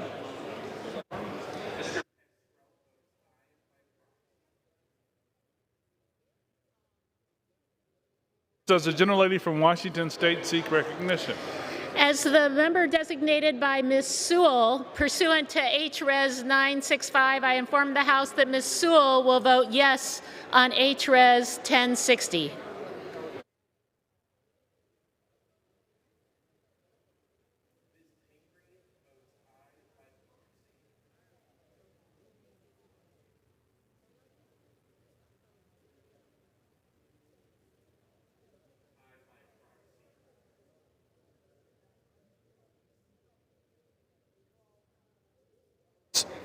For what purpose does the gentleman from California seek recognition? As a member designated by Mr. Khanna pursuant to House Res 965, I inform the House that Mr. Khanna will vote yes on H-Res 1060.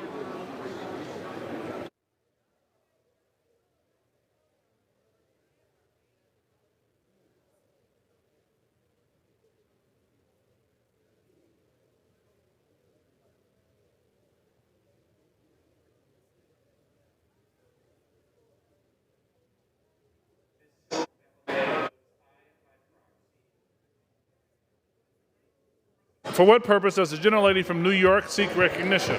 Mr. Speaker, as the member designated by Mr. Deutsch of Florida pursuant to H-Res 965, I inform the House that Mr. Deutsch will vote yes on H-Res 1060.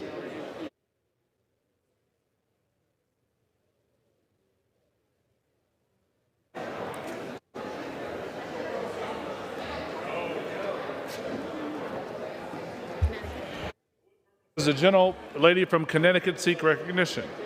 As the member designated by Ms. Wilson pursuant to H-Res 965, I inform the House that Ms. Wilson votes yes on H-Res 1060.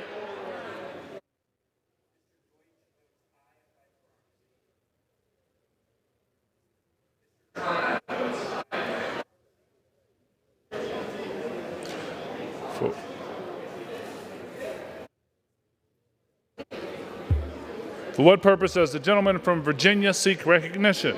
As the member designated by Ms. Moore of Wisconsin, pursuant to House Resolution 965, I inform the House that Ms. Moore will vote yes on H-Res 1060. As the member designated by Mr. Liu of California, pursuant to House Resolution 965, I inform the House that Mr. Liu will vote yes on H-Res 1060.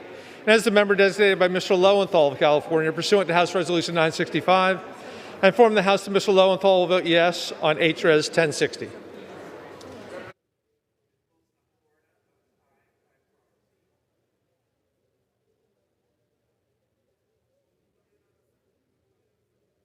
For what purpose does the gentleman from Massachusetts seek recognition? As the member designated by Mr. Welch of Vermont, pursuant to H-Res 965, I will inform the House that Mr. Welch will vote yes on H-Res 1060.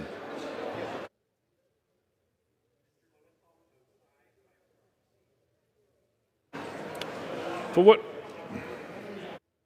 what purpose does the gentleman from Arizona seek recognition? Thank you, Mr. Chairman. As a member designated by Mr. Lacy Clay pursuant to H.R. 965, I inform the House that Mr. Clay will be voting aye on H.R. 1060.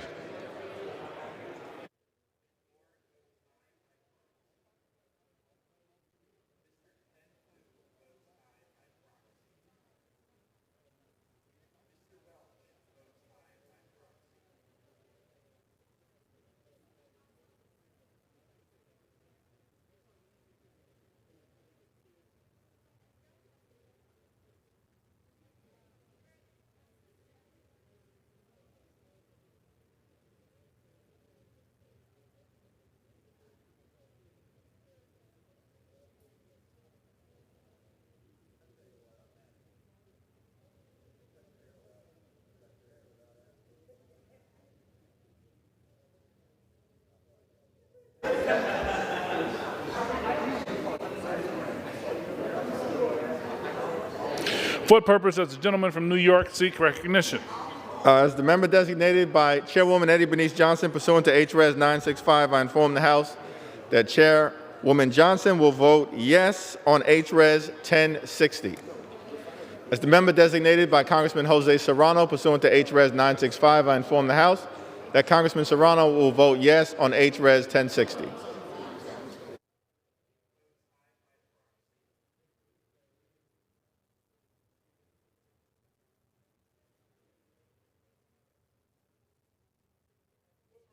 Gentleman from Pennsylvania seek recognition.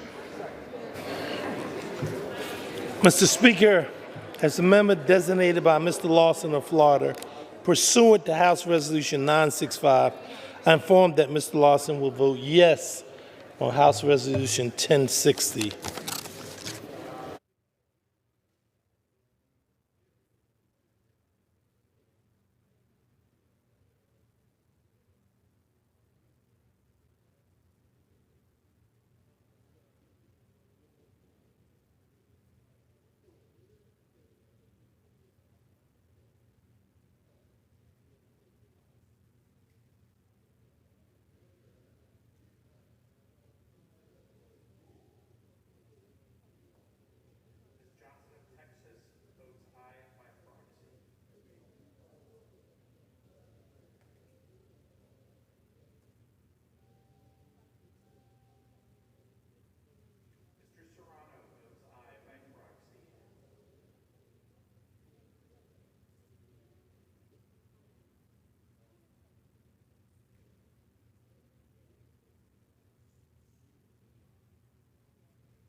For what purpose does the gentleman from California seek recognition? Mr. Speaker, as member designated by Congressmember Napolitano pursuant to House Resolution 965, I inform the House that Congressmember Napolitano will vote aye on House Resolution 1060.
what purpose does the gentleman from Tennessee seek recognition? Thank you, Mr. Speaker. As the member designated by Mr. Lipinski pursuant to H-Res 965, I inform the House that Mr. Lipinski will vote yes on H-Res 1060. Thank you.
For what purpose does the gentleman from Michigan seek recognition?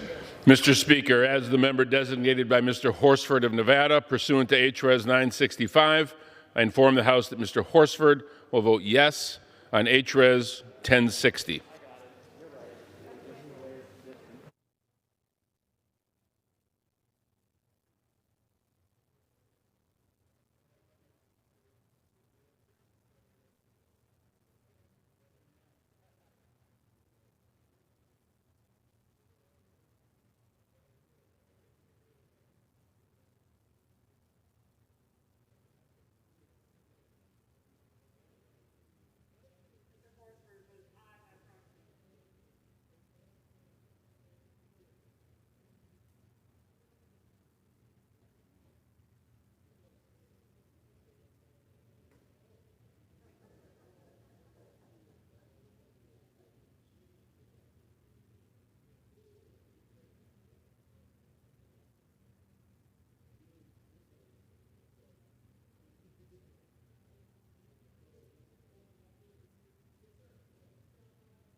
For what purpose does the gentlelady from Virginia seek recognition?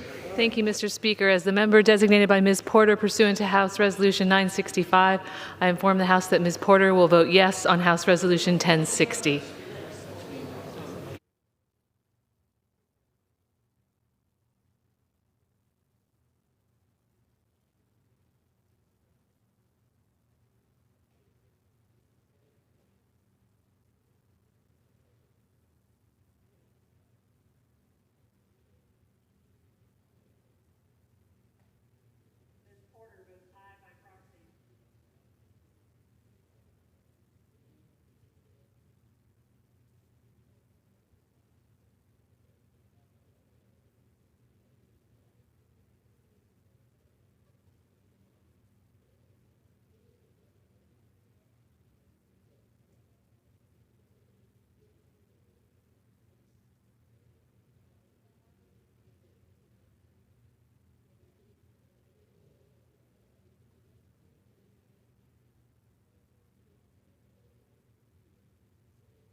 For what purpose does the gentlelady from California seek recognition?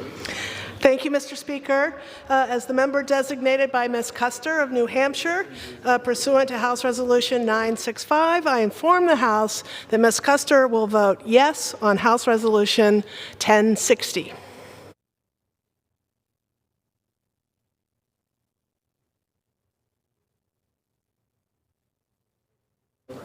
Everyone just kind of... For what purpose does the gentleman from New Jersey seek recognition? Mr. Speaker, as the member designated by Ms. Bonnie Watson Coleman, pursuant to House Resolution 965, I inform the House that Ms. Watson Coleman will vote yes.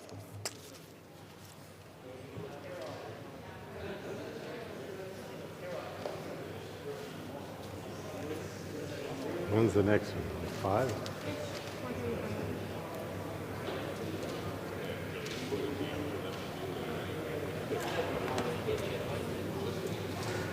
Ms. Custer, the answer is aye by proxy.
Mrs. Watson-Coleman votes aye by proxy.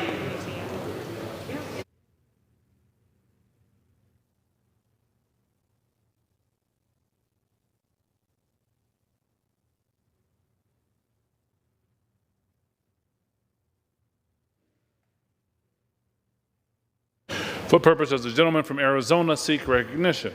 As a member designated by Representative Gomez pursuant to H.R. 965, I inform the House Representative Gomez will vote yes on H.R.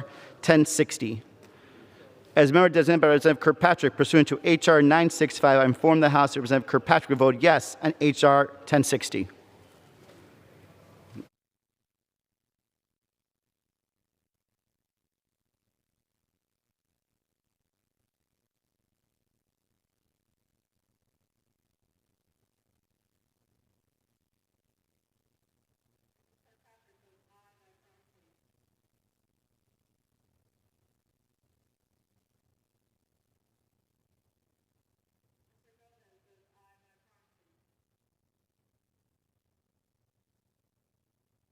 Does the gentlelady from Florida seek recognition?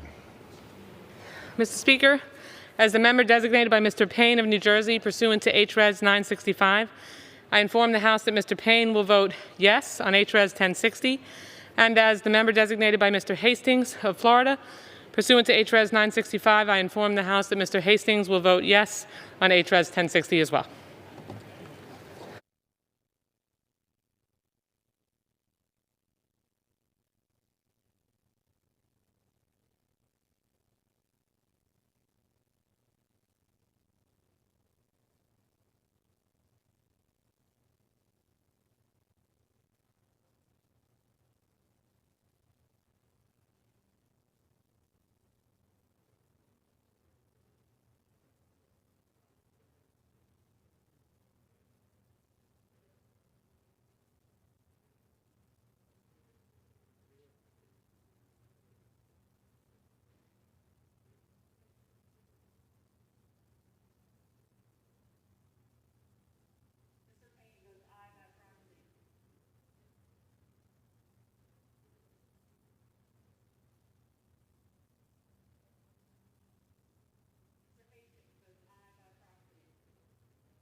On this vote, the ayes are 230 and the nays are 188.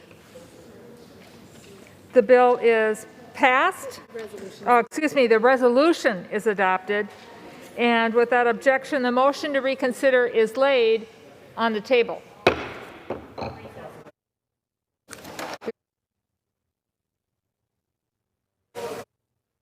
Pursuant to Clause 12A of Rule 1, the chair declares the House is in recess for a period of not less than 15 minutes.